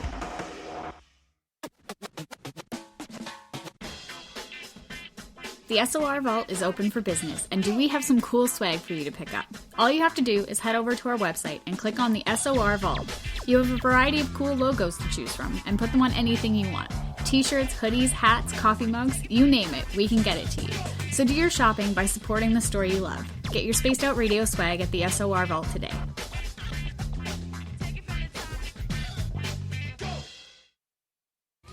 We're adding to the entertainment online for Spaced Out Radio. I'm Amber Beckard, and I want to invite you to subscribe to our YouTube channel and check out Cryptid Tales, where I will take you on a journey into some of the strangest legends and lore from around the world, relaying the stories to you of the strange creatures and experiences that people have had throughout time. You can find Cryptid Tales at youtube.com/Spaced Out Radio, and while you're there, don't forget to check out our free archives and leave a comment. See you there. Hi there, this is the paranormal lawyer Michael W. Hall. I'd like to invite you to listen in each Sunday night where we're going to open up your eyes to everything strange and paranormal. I will be hosting some great guests with topics that affect us all, such as UFOs, ghosts, and everything paranormal. Let's learn together on Spaced Out Radio Sunday with myself, Michael W. Hall, the paranormal lawyer at spacedoutradio.com. Looking for creative ways to get your company out in the public? How about advertising on Spaced Out Radio? Our sales department is waiting to hear from you, and we can work around any budget. From commercial spots to banners to special promotions, there are many opportunities to get your name and product out to our SOR listeners. For a price guide and more information, please contact us at sales@spacedoutradio.com. Hello, this is your guitar man, Ron Bumblefoot Thor, and I have to tell you, I love the response I get for Little Brother is Watching from Spaced Out Radio fans. It's amazing how music can inspire and make people think deeper about what's going on in the supernatural world. You can head over to my website, bumblefoot.com, to check out my music, my guitar workshops, my touring, even check out some of the hot sauces that I'm working on. And make sure you keep on listening, because with Spaced Out Radio, you know Little Brother is watching. Hey, Space Travelers, this is John Resig, founder of the Chive and Chive Charities. If you know anything about our website, you know we like to do things a little differently. We're not some faceless organization collecting money for a nebulous cause. Our donor dollars go directly toward life-improving items. Then we give those items directly to an underdog who needs it most. To become a donor with Spaced Out Radio's official charity, Chive Charities, just go to chivecharities.org/donate. So, you love talk radio? Then you'll love TalkStreamLive.com. TalkStream Live is always on, 24/7, with the best streaming talk shows. Find your favorite talkers and discover some new ones. It's free, readily available online or on mobile with any smartphone or tablet. Finding your favorite talk shows all in one place has gotten a whole lot easier. Just go to TalkStreamLive.com. Be sure to download the free apps from Google Play or the iTunes App Store. Would you like to connect with us? Head to spacedoutradio.com for all your latest show info. Now, back to Dave Scott and SOR. Third and final hour of Spaced Out Radio is underway tonight. I am your host, Dave Scott. Thank you so much for joining us. We really do appreciate your time. We welcome back everyone listening in on our terrestrial affiliates around North America and on the digital side on Revolution Radio and TalkStream Live. Remember, you can check out all of our archives for free by going to youtube.com/Spaced Out Radio. Just do me the favor, hit that subscribe button. The Desert Clam has set the password for tonight in the SOR Space Travelers Club. Auditorium. Auditorium is your password. Use it wisely, space travelers, as the Clam sets the password each and every night right here on Spaced Out Radio. Our website is spacedoutradio.com, where we have a plethora of features for you, including rocking out to Bumblefoot and reading up on Captain Shirk's SOR Newswire. Follow us on Twitter at Spaced Out Radio for the show, and my personal handle at Dave Scott SOR. For the final time tonight, we introduce our guest, Melissa Tittl. She is a part of the Gaia team down in Colorado, where she has this great job of being director of original content. She also has her own personal podcast, which is called The Cosmic Cantina, which can be heard on Spreaker or her website, thecosmiccantina.com. Melissa, thank you so much for joining us. Really appreciate the time that you've taken for us. Thanks for having me.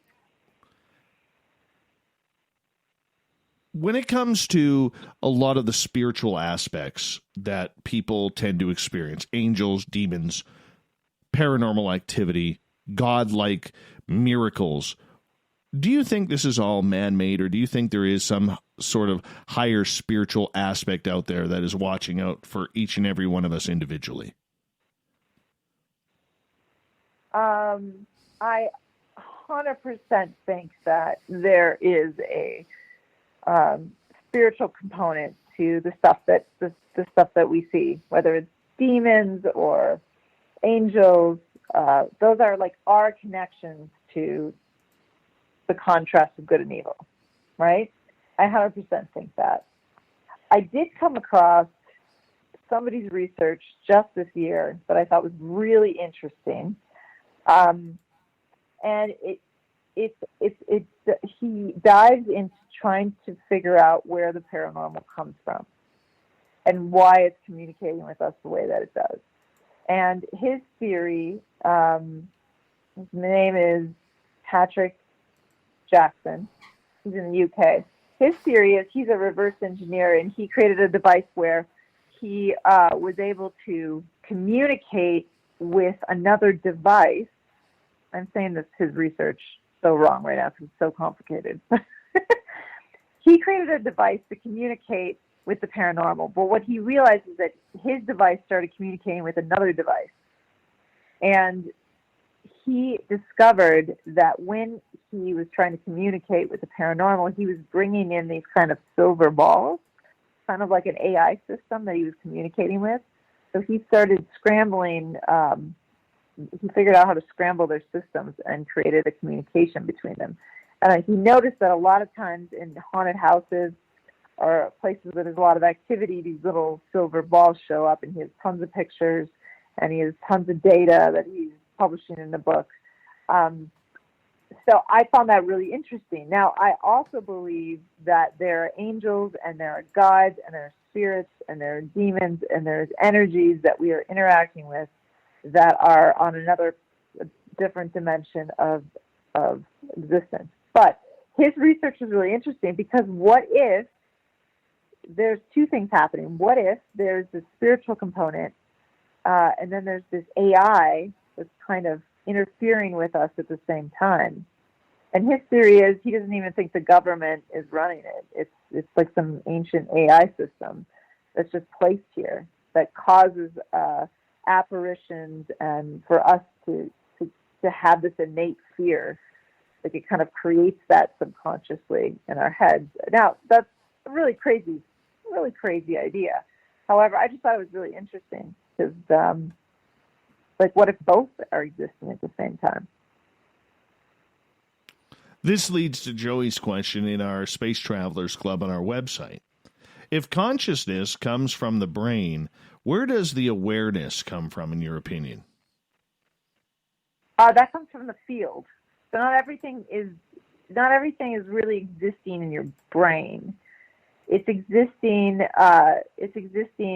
in you, but also like a field of energy. Like think of like an ocean of energy. It's just constantly waving with information all over the place. You're walking into it, you exist in it. It's everywhere and it's connected to everything. So that's where that comes. So when you're aware, you are tapped into that ocean of energy. That's this like grid system that you are, you're able to be aware of other things and other people and how they're feeling. And that's that ocean, that field that's connected to everything that you're connected to. All right. And, you know, when it comes to that, where does that come from in our body? Does it come from the brain? Does it come from the heart, the soul? Well, your energy system is coming from your soul, but your brain is activating your thought process, right? So when you're thinking thoughts, you're putting them into the field, and then you're becoming those thoughts. That's like a transformational thing, but it's true. So you're like, I am whatever you think you are, and then you put that in the field, and then the field responds to whatever you say that you are. I am rich, yes, and more of that will come your way. I'm not trying to be like inspirational or manifestation here, but that's the token of you connected to the field. So in your brain, you are creating those thoughts based on your emotions and your attachments to things and the way that you see the world. So it's not just the brain, it's also your emotional activity within yourself that is then sending triggers to the brain and the memories in the brain, and then that is creating a thought, and then that thought becomes you. I hope that makes sense. All right, let's go over to Twitter at #SpacedOutRadio, where Greco is asking, Melissa, why aren't we hearing more about these elongated skulls and heads found all over the world? Is it extraterrestrials, early humans, maybe another species? What's your thoughts? That is such an interesting question. I did a documentary. We just finished this documentary like a year ago where we uncovered elongated head in Peru. I mean, there's a lot of elongated heads, but this is like a full body. And we did a lot of analyzing the DNA that could be gathered from the bones. And this specific one, 20% came back as matchable to human DNA. And of that 20%, none of it matched any of the modern human DNA on this planet, which is really interesting.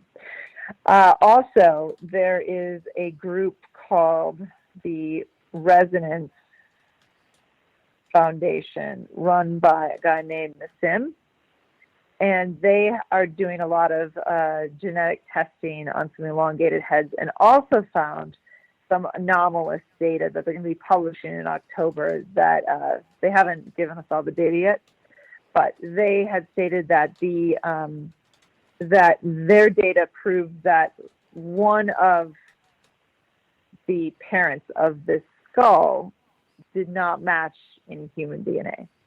But those findings come out in October, which is really interesting. So my thought process is that I think the elongated skulls with the fossa medium missing, those, the ones that aren't altered, those are these massive craniums that are genetically created that way. They weren't altered by other humans.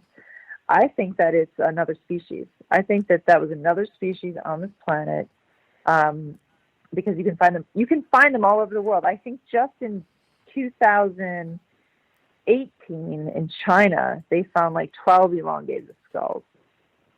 But those were kind of like a cargo cult. They were imitating somebody else. But I think that the ones that have the skulls that are not manipulated, those are I feel that it is a new species and possibly off planet. All right, let's get to Gary's question. He is asking, what's your opinion on aliens being demons? That's interesting.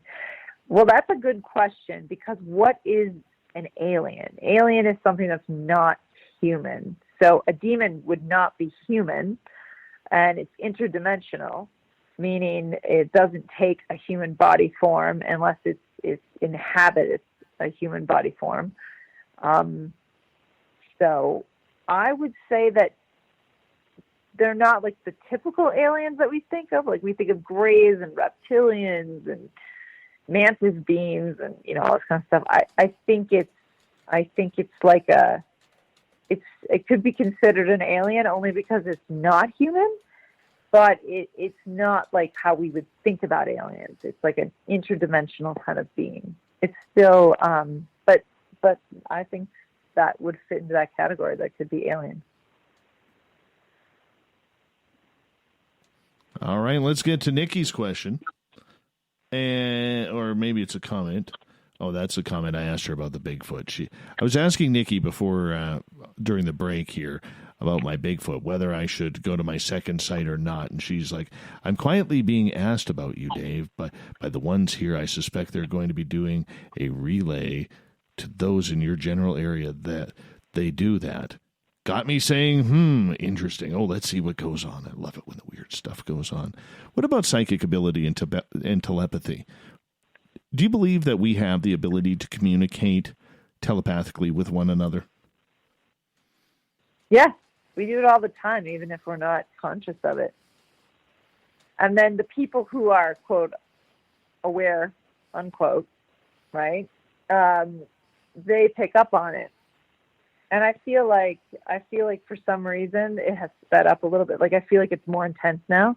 I feel like more people that don't telepathically send messages to people are getting things, and it's confusing because I don't know. I feel that we're coming to a point where our consciousness is just evolving, whether we want it to or not. But I feel like we're always sending telepathic messages to each other. Like if you send a lot of negative energy to somebody, they will feel it. They not necessarily will know where it came from, but they can physically feel it. And the same thing for love. Like if you send somebody a lot of love or healing, they feel it sometimes, but sometimes that person can't physically know that that's you, but they do feel it. And I think it's the same for messages. I think that we have no idea what the human body is capable of. Like we're barely on the tip of understanding how powerful we are and how much really supernatural things that we can do. We just kind of like flirt with it a little bit. We're like, well, maybe I'll send somebody a message, or, maybe I'll remote view somebody, or, wherever your practice is of understanding all this stuff. But I think that like humans can do so much crazy stuff that we haven't even scratched the surface of it. All right. Let's move on here. Robert has a question. He is asking, what do you think aliens want with a spacecraft? Or are they the masters of deception? What do they want with a spacecraft? I'm under the camp of believing that they necessarily don't need a spacecraft. I mean, if they're so advanced, I mean, why would they need to land on a spacecraft?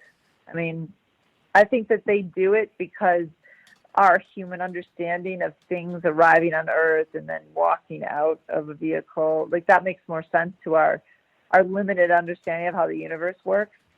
So maybe I feel like having a ship isn't necessary, but they do it because it would help with the human consciousness and understanding like how they got there.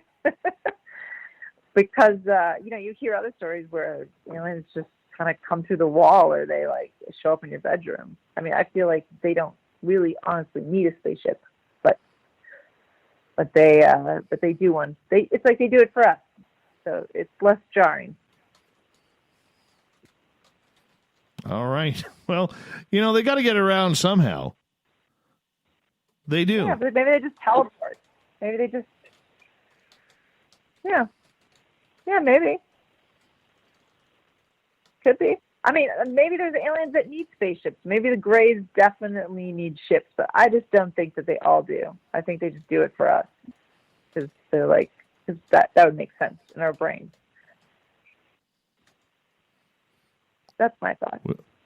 You ever want to go for a ride? In a spaceship? Yeah. I mean, maybe. Yeah. I mean, I'm not going to say no. Why not now? Yeah. If a spaceship came over SOR headquarters right now, and they picked me up, and by God, that is the dream. I'm heading to Colorado, and we're trying to find you, and we're going to beam you up. Are you coming along, or are you going to say, it is past my bedtime. I got to get up at 4 o'clock in the morning for yoga and my morning tea and my incense and peppermints and all this, or are you being a rebel and jumping aboard? I'll check it out. I don't know.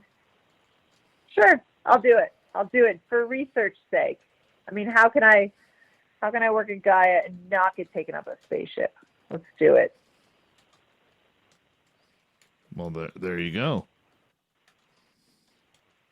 All right, let's move on to some questions here. Joe is asking, so what's with all the crashing spaceships we hear about?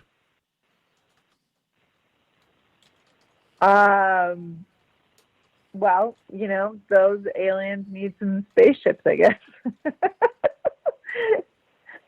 But how many pieces of that crash have been found? I mean, I only know a couple.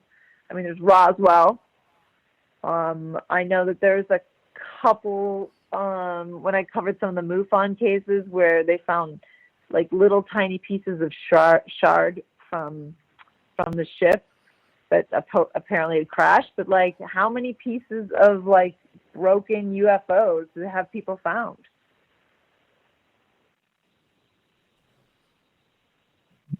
Lots. Kecksburg, Roswell, Corona, San Augustine, Shag Harbor. Just they to name all a have few. Huge. Well, I mean, we don't know how much because, the Army kind of comes in and steals all that stuff before we get any toys to play with. Right. Yep. Exactly. Leah has a question. She is asking, have you ever experienced orbs, and what do you think they are? Orbs. Interesting. Yes, definitely I've experienced orbs. I had some in my place, actually. I think that they are interdimensional beings that are communicating with us. And sometimes we can see them and sometimes we can't see them. There's other theories that they are different forms of energy, but again, that just makes me feel like it's interdimensional beings, and they're communicating with us, but I haven't figured out how they're communicating with us. But that's my theory on it from the people I've interviewed. All right. We are down to like 2.5 minutes. I'm going to try and squeeze in a couple more questions here before we got to say goodnight to you. Gary is asking, what do you think, Melissa, about traveling in a spaceship? Do you think the G-forces would kill us?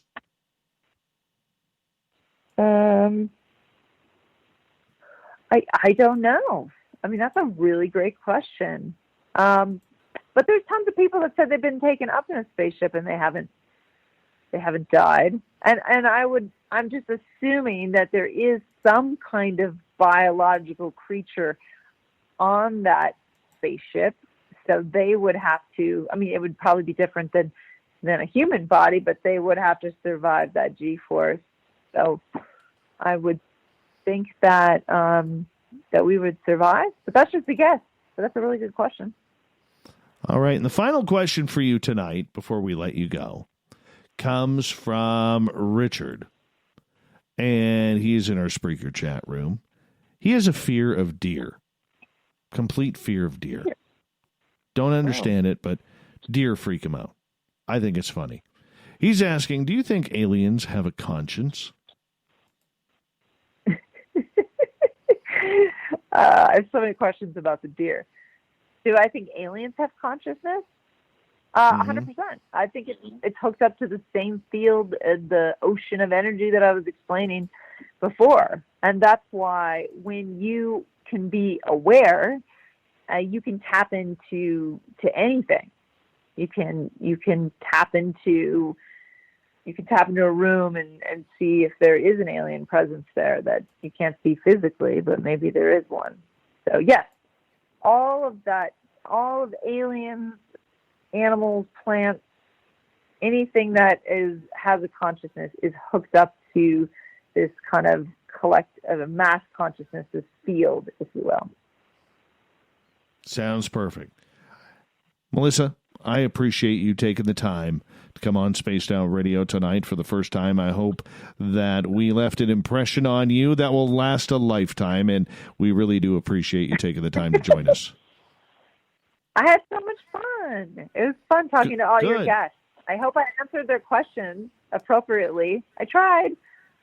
Well, we appreciate that. And when do you do your podcast? Every Wednesday is a new podcast. So we have, I think we just started. So we still have like 30 episodes of all sorts of weird stuff. It's me and 2 other sci-fi writers, and we have a couple drinks, and we talk about really weird shit. So nice. Just like this one. Yeah. Appreciate that. Thank you, Melissa, for coming on Spaced Out Radio tonight. Coming up next, we have the SOR Newswire and the Thought of the Dave. Stay tuned. More Spaced Out Radio coming up.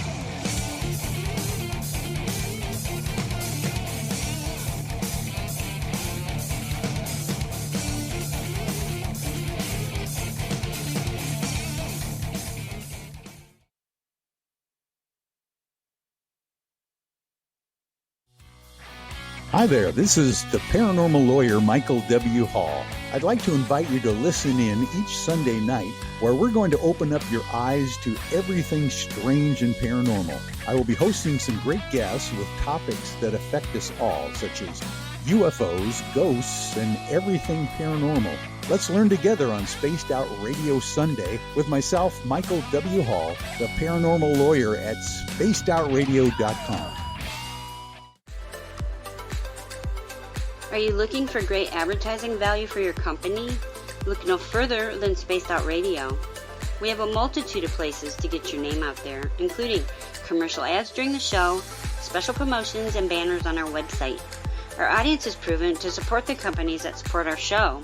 We can make your budget work for you. So for more information, please contact us at sales@spacedoutradio.com. We're adding to the entertainment online for Spaced Out Radio.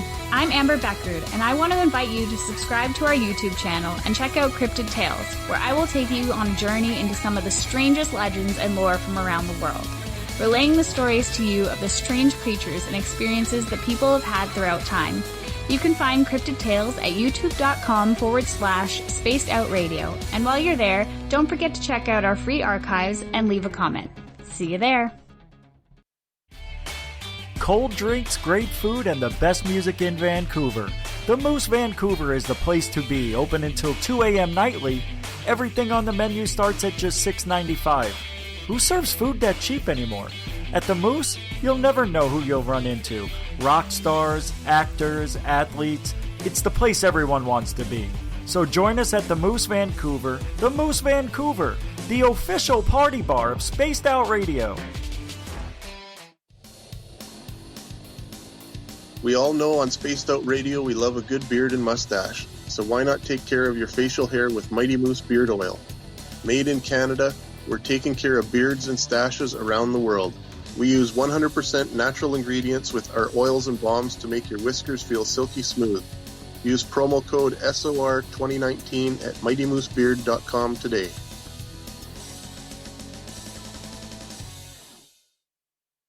Hello, this is your guitar man, Ron Bumblefoot Thor, and I have to tell you, I love the response I get for Little Brother is Watching from Spaced Out Radio fans. It's amazing how music can inspire and make people think deeper about what's going on in the supernatural world. You can head over to my website, bumblefoot.com, to check out my music, my guitar workshops, my touring, even check out some of the hot sauces that I'm working on. And make sure you keep on listening, because with Spaced Out Radio, you know Little Brother is watching. If you like it hot, real hot, then heat up your meals with Bumblefoot hot sauce. Get your Bumblefoot hot sauce today. The sauce, Bumblicious, and the 4 million Scoville unit Bumble. We're going in hot, real hot, coming out even hotter. Keep the milk nearby and tantalize your taste buds tonight. Bumblefoot hot sauce, available now at kajans.com. Hey, Spaced Out Radio fans! It's John Resig, founder of the Chive and Chive Charities. Our goal is to make the life of veterans, first responders, and those with rare medical conditions 10% happier. We do this by donating one grant item, ranging from dance to therapy programs to prosthetic limbs, to those who need it most. To contribute to Spaced Out Radio's official charity, head over to chivecharities.org and become a donor today. At spacedoutradio.com, we are keeping you up to date on all the news with the SOR Newswire. Captain Shirk leads the team that is bringing you the news of the day and exclusive stories on everything paranormal and supernatural. It's free to read, it's updated daily, and it's right there for you.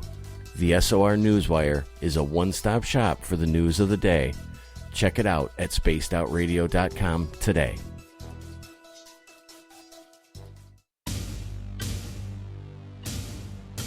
You wanted new SOR gear, and now you can have it. The SOR Vault is fully stocked with t-shirts, hats, hoodies, mugs, and everything in between, with great logos for you to choose from. So head on over to spacedoutradio.com, click on the SOR Vault, and go shopping. Pricing is quite affordable, and you can look good representing your favorite show. So go to our website and pick up your new SOR wear at the SOR Vault today.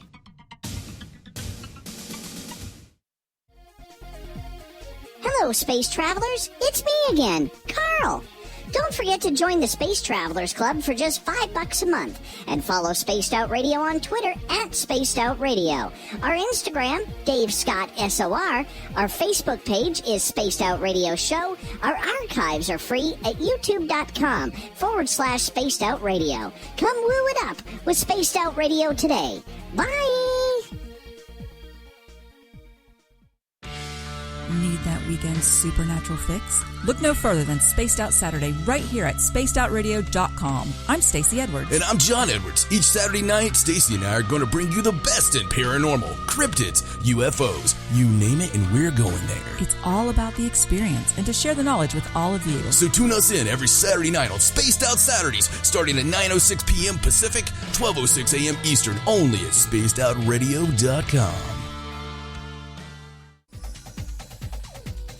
Hey everybody, the SOR Space Travelers is open. For just $5 a month, you can hang out with Dave and our crew privately in our members-only section. With your signing, you'll receive newsletters on what's going on with Spaced Out Radio. You'll have direct contact with the host during the show in our chat, live streaming videos, and a great forum for your posts and more.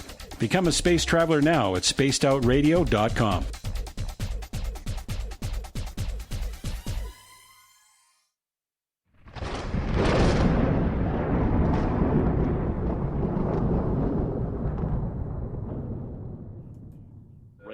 Dave, welcome back to the ship live across Canada. How are you, my friend? Mr. Drex, it's always a pleasure to have you on our side of Spaced Out Radio and to be with you and your audience right across Canada. Thank you so much for allowing us the opportunity. Hey, listen, you've got a few things that you want to talk about tonight, and I, quite frankly, I'm freaked out by all three of the things. Let's talk about the first thing that you sent me, because I get frightened easily. And if there's a knock at the door, I get frightened easily. Here's what I need you to tell me about is I used to live in the Kootenays, and you sent me a story of someone who witnessed something bizarre and strange out of the window of their cabin one night on Kootenay Lake. They thought for a split second maybe it was a bear with alopecia, but then they went, no, the limbs are way too long on that thing. I think I saw a nightcrawler. What is a nightcrawler? Tell me that. Well, first off, I'm surprised you didn't see any UFOs over Kootenay Lake because there's a lot of weird stuff that happens over there. I mean, you got Sasquatch drinking beers on the Kokodees all over the place. You have, UFOs flying around. But here, a few weeks ago, actually before the coronavirus, we actually had a story about these night crawlers in Ontario, if you recall, and so now this gentleman has reached out to Lon Strickler at Phantoms and Monsters, who we get this report from, who says that he and his family own a trailer home on Kootenay Lake. And this trailer was used as a summer getaway destination. His parents and him would visit for a week or more each summer. The trailer, quite old, but you know what? It still was in a beautiful location. The trailer sits in the middle of a cedar pine forest. Well, one night, here he is getting ready for bed. It's around 9 p.m. outside the cabin. It's very dark outside. The trees have blackened everything around. And all of a sudden, there just seems to be something illuminating the porch area facing the lake. So being a curious chap that he is, he thinks it's a car. Maybe there's a vehicle parking in the distance.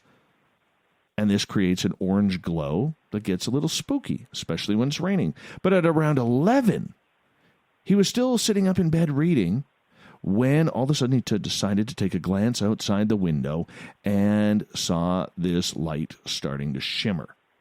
And what he saw was almost a glowing white creature which was moving through this semi-lit area, casting a shadow over the window. And it had long, spindly limbs. He could see the contours of emaciated ribs on its side. It's hard to estimate the height, but normally they're around anywhere from 5 to 7 feet tall. All right. And here it was just walking in kind of like a crawl, much like a child would, just step, step, step. It put so much fear in him, he couldn't move. He pulled the Drex, could not move. So scared. And he wanted to believe that this was happening. But, this is a number of reports that we have had recently about these night crawlers. And nobody seems to know what they are. They're very fleeting. They're very rare. But the one thing we do know is people who see them, they are very, very freaked out by how they glow and how they look, because they just do not look normal. You've sent me videos of these things, apparently caught on camera, right? Yes. Yeah. Yeah. They're not fun. I still can't, that's imprinted on my brain, what the video you sent me. So sightings in Ontario, sightings in BC. Where else are people seeing this? I guess right across the planet, or is there specific areas where these things have been seen? These have been seen in the Yosemite National Park. They have been seen in the eastern United States as well. So it's nothing that seems to be, protected by a border or anything along those lines. And basically, to be honest with you, and let's have some fun with this as well, it looks like a giant pair of MC Hammer pants walking. But the knees are almost going backwards as it's walking forwards. Yeah, it is creepy. Hey, listen, there's another creepy thing that we need to discuss tonight. We've seen the movies, and we've always heard the stories. We've seen the documentaries on History Channel about what these people could be. But there are reports of the Men in Black in Calgary. Why? Why would Men in Black need to be in Calgary? And explain to some folks don't even really understand what Men in Black is. Who are these people? Do we know what they get up to? Okay, there's two ideas of what the Men in Black are. Number one, they are some sort of government spies, okay, to people who experience weird and strange occurrences. They sometimes appeal to the fact that these Men in Black all of a sudden show up driving like 50s styles cars, dressed in all black, including the black fedoras, black neckties, and black suits. Everything is black, including black sunglasses. And they apparently have had a real history of telling people, yeah, you didn't see what you thought you saw, so let's just forget about it and move on and never talk about this again. There's the other faction out there that believes these Men in Black are actually an alien-type species. So when people have some sort of UFO or extraterrestrial encounter, that sometimes these alien Men in Black show up and give a little bit of a warning once again. And they don't look human. Their skin is very, very pale white. Some of them do not seem to have ears, no eyebrows, no facial hair, no hair underneath their hat sticking out. So this is a real freaky phenomena for a lot of people. Now, for the most part, people believe that this is some sort of American agency, alphabet agency, hidden within deep of the NRO or the NSA or something along that line. And they seem to have free will across any border that they want. And considering Canada is a very close ally and neighbor to the United States, when people up here seem to have alien encounters or experiences, I could tell you, man, that they do not whatsoever have anything to do with being very, very courteous or kind. So this happened in Calgary. So what happened in Calgary, yeah. Okay, this happened in Calgary, and the gentleman who had this experience felt that this Man in Black was just not quite human. Wore old-fashioned clothing, 50s style, 40s hat. His wife was with him. They had already been interested in the UFO phenomena, and he knew what the Men in Black actually were. Said he was going to pick up some socks for work, and as soon as he parked his truck in the Army surplus parking lot, getting out, he immediately noticed a strange-looking fellow walking up the steps towards the entrance of the store. He says, I noticed because he was walking almost like as if he was a soldier, sort of marching. No one really does that. He reached for the handle of the door to the store and pulled it away, and suddenly, just before he would have touched it, he marched back down the steps. I said to my wife, he says, that's a Men in Black. Very strange. I thought... I grabbed my socks, went over to McDonald's. As I was pulling into the side of McDonald's, because, we all need a cheeseburger in these type of situations, to his surprise, there was the Man in Black again.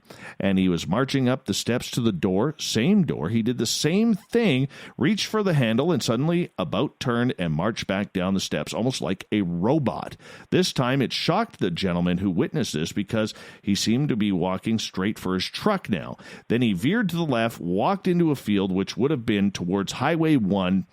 In that direction, there was also an airlines hotel way across the field. His wife and him watched the gentleman as he walked into the darkness of the field. Once he was in the darkness, he began walking very erratically, almost as if he was drunk, but different. He became almost completely hunched over, flailing with his arms, walking very strangely as if he was struggling, and then disappeared.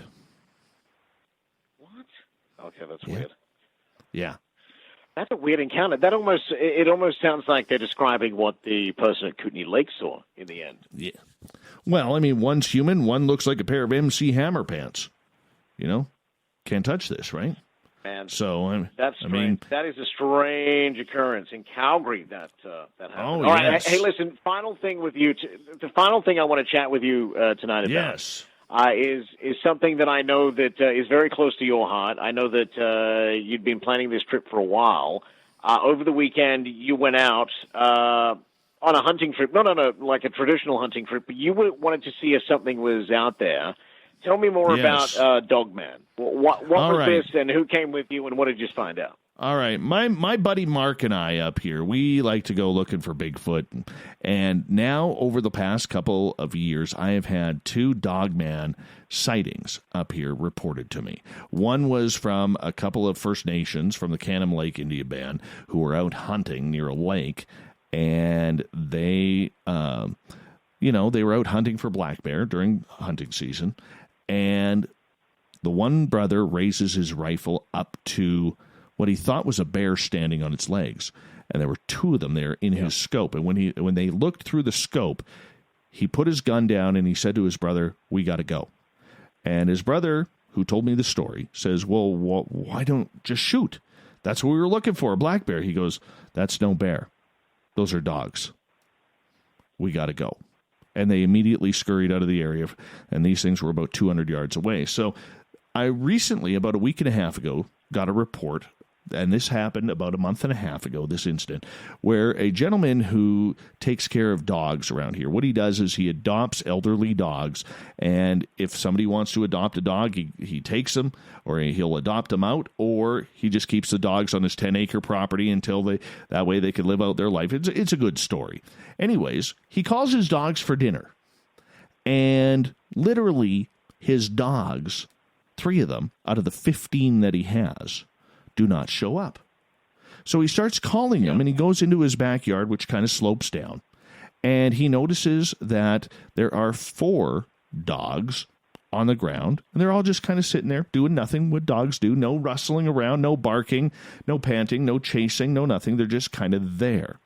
And so he called his 3 dogs, but when his 3 dogs looked up to where this person was making the call, the 4th one that he didn't recognize all of a sudden stood up on 2 legs, stared at him, and then walked on 2 legs into the bushes. He said he was close enough to see the dog-like snout, the pointy ears, something bears do not have. And so we went into that area. Okay? We were going to go into that area. All right. Now, the problem was we didn't get to go. The gentleman got a little bit of cold feet and said, "Yeah, I'm not ready for this. I'm not ready." Because he's a little scared. He's a little intimidated by what he saw. So I'm trying to rebuild his strength to let us go on there and check. Because when you're dealing with something like that, the biggest thing that people have, Drex, is they have a fear that they're not going to believe, that they're going to people are going to talk to them that they're crazy, okay, and think that they're going to all of a sudden be frowned upon in their town, in their community, among friends, or whatever it may be. And we live in a small community up here, so it is a little bit. Have you? I was going to ask, have you had a conversation with someone who's seen one of these creatures up close? And Yes. what have they told you about them? What's their personality? What are their characteristics? They have never been more scared in their lives. In fact, there are a number of reports in the United States of hunters who have drawn weapons on this creature, and they almost get like a telepathic message from the creature that basically says to them, "You better put your gun down and not pull the trigger because something really bad is going to happen if you do." And all of these hunters literally put their guns down and get the heck out of this area immediately. Right. So the dog man is essentially a predator. Huge predator, apex predator. And what people believe is this dogman, which up until recently hadn't been seen west of the central United States, is all of a sudden looking for new territory to expand because they believe that it is following the same territories as Sasquatch. Now, that's what I want to see in a pay-per-view, my friend. I want to see Dogman versus Sasquatch in the squared circle, in a cage match. Anything goes. That's good pay-per-view for me. Vince would pay big money for that too. I think so. When do you plan on going out again and seeing if you can find and maybe get some evidence of Dogman? And let me ask you that as well. Has anyone ever taken any photographic evidence of a Dogman? I'm yet to see any. You know what? Butch Witkowski, who comes on my show the final Monday of every month, I actually talked to him about this because he is in search of this same creature in Pennsylvania. And he actually sent me footprints of a photo of footprints of this creature. And they are not like anything I've ever seen. I will send them to you after our segment is done here. Yeah, send it over. Oh, yeah. Wow. Oh, yeah. Okay. Man, I can't wait. Man, that is so much stuff that we went through tonight. I can't wait until you actually get to go out and see if you can find some evidence of Dogman, because I want to hear about that as well. But thank you for scaring the living daylights of all of our Canadian listeners this morning. Hey, next week when we're on, I'll also give you an update. My friend Mark and I, we're going into the bush. We're going to look for Bigfoot, where we've had a couple of instances in the past. Interesting. All right. Let's meet here again, I guess, a week from tonight, and we'll see how you go with it, all right? All right, buddy. You take care and have a great night to all your listeners and my listeners as well. We love having you on here on Spaced Out Radio as well, Drex. Thanks, buddy. Appreciate it. There you go. That is Dave Scott. Take care. All right, we continue on here. Let's get right to the news, shall we?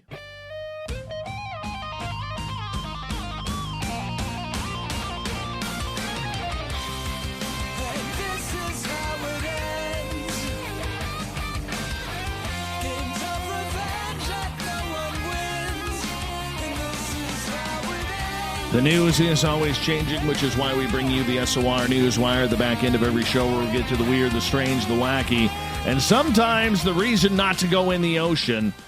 I'll tell you why. 2 people survived after they were tossed into the ocean when a breaching whale capsized their boat along the New Jersey shore.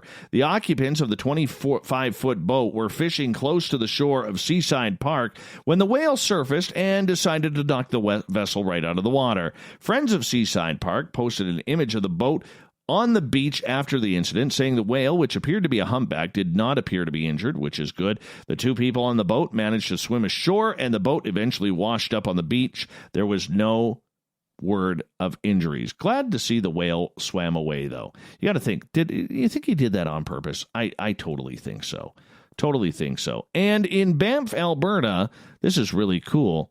There has been a sighting of a white grizzly bear. Now, this is very rare because grizzlies are known to have tan to dark brown fur. White grizzlies are almost unheard of. Polar bears roam the Arctic, and the West Coast has the Kermode or the spirit bears, though they're a variant of the black bear, and the numbers are estimated to be in the low hundreds. But in the Rockies, grizzlies are sometimes darker, sometimes lighter, but more often brown or black. Buzz, though, about the unusual animal has been building ever since late April when a white bear was spotted in Banff National Park. The photos made local news, and news locations around the world. Kim Titchner, from president of the Bear Safety and More, says, "We hope this bear actually doesn't get seen much anymore. Even though it would be a great tourist attraction, they want the bear to be able to live in peace and people not to bug it. With less chance of human contact, less chance of anything bad happening to this special bear."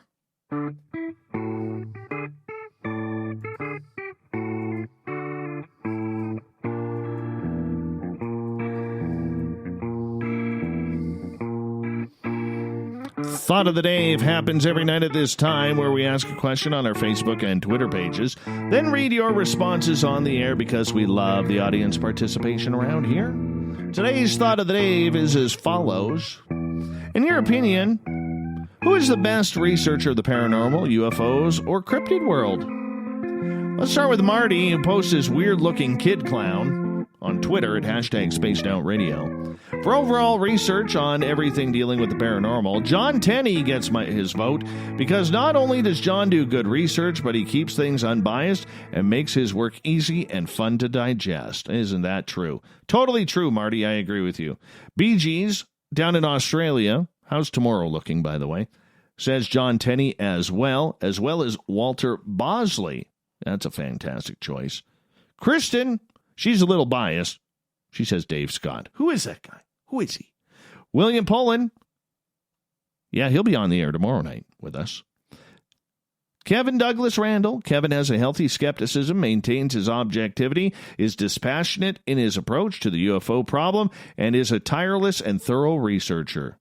Sparkles. Linda Moulton Howe. She hits it all, and I do admire her very much. Stephen. Rich Giordano. I have listened to all his stuff, and he says what he sees. Hours spent skywatching and not afraid to go against the UFO community when truth needs to be heard. Preston. Cryptozoology, I'd have to say Lauren Coleman. By the way, Dave, when are you getting him on the show? We will try. We will try.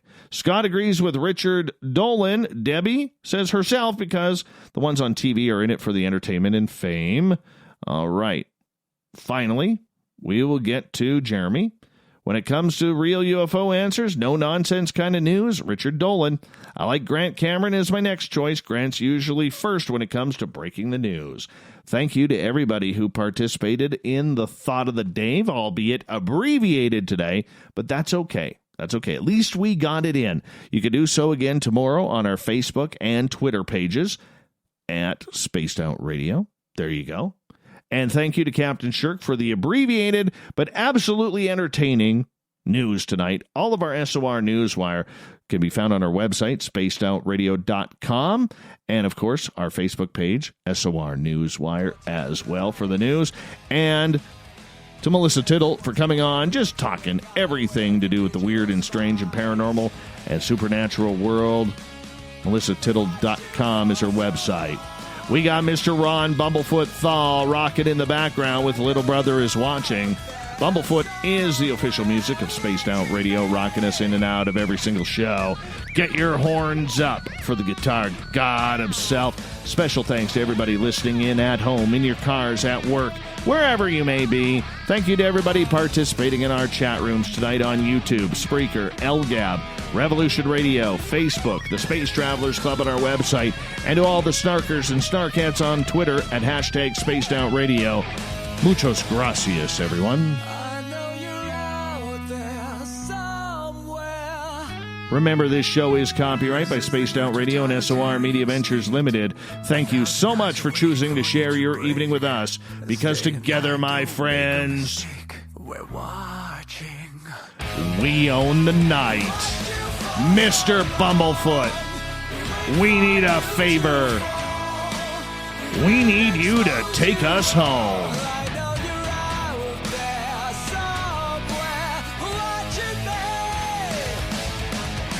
Remember, everybody, the Woo train may have docked for the night, but tomorrow we will ride again.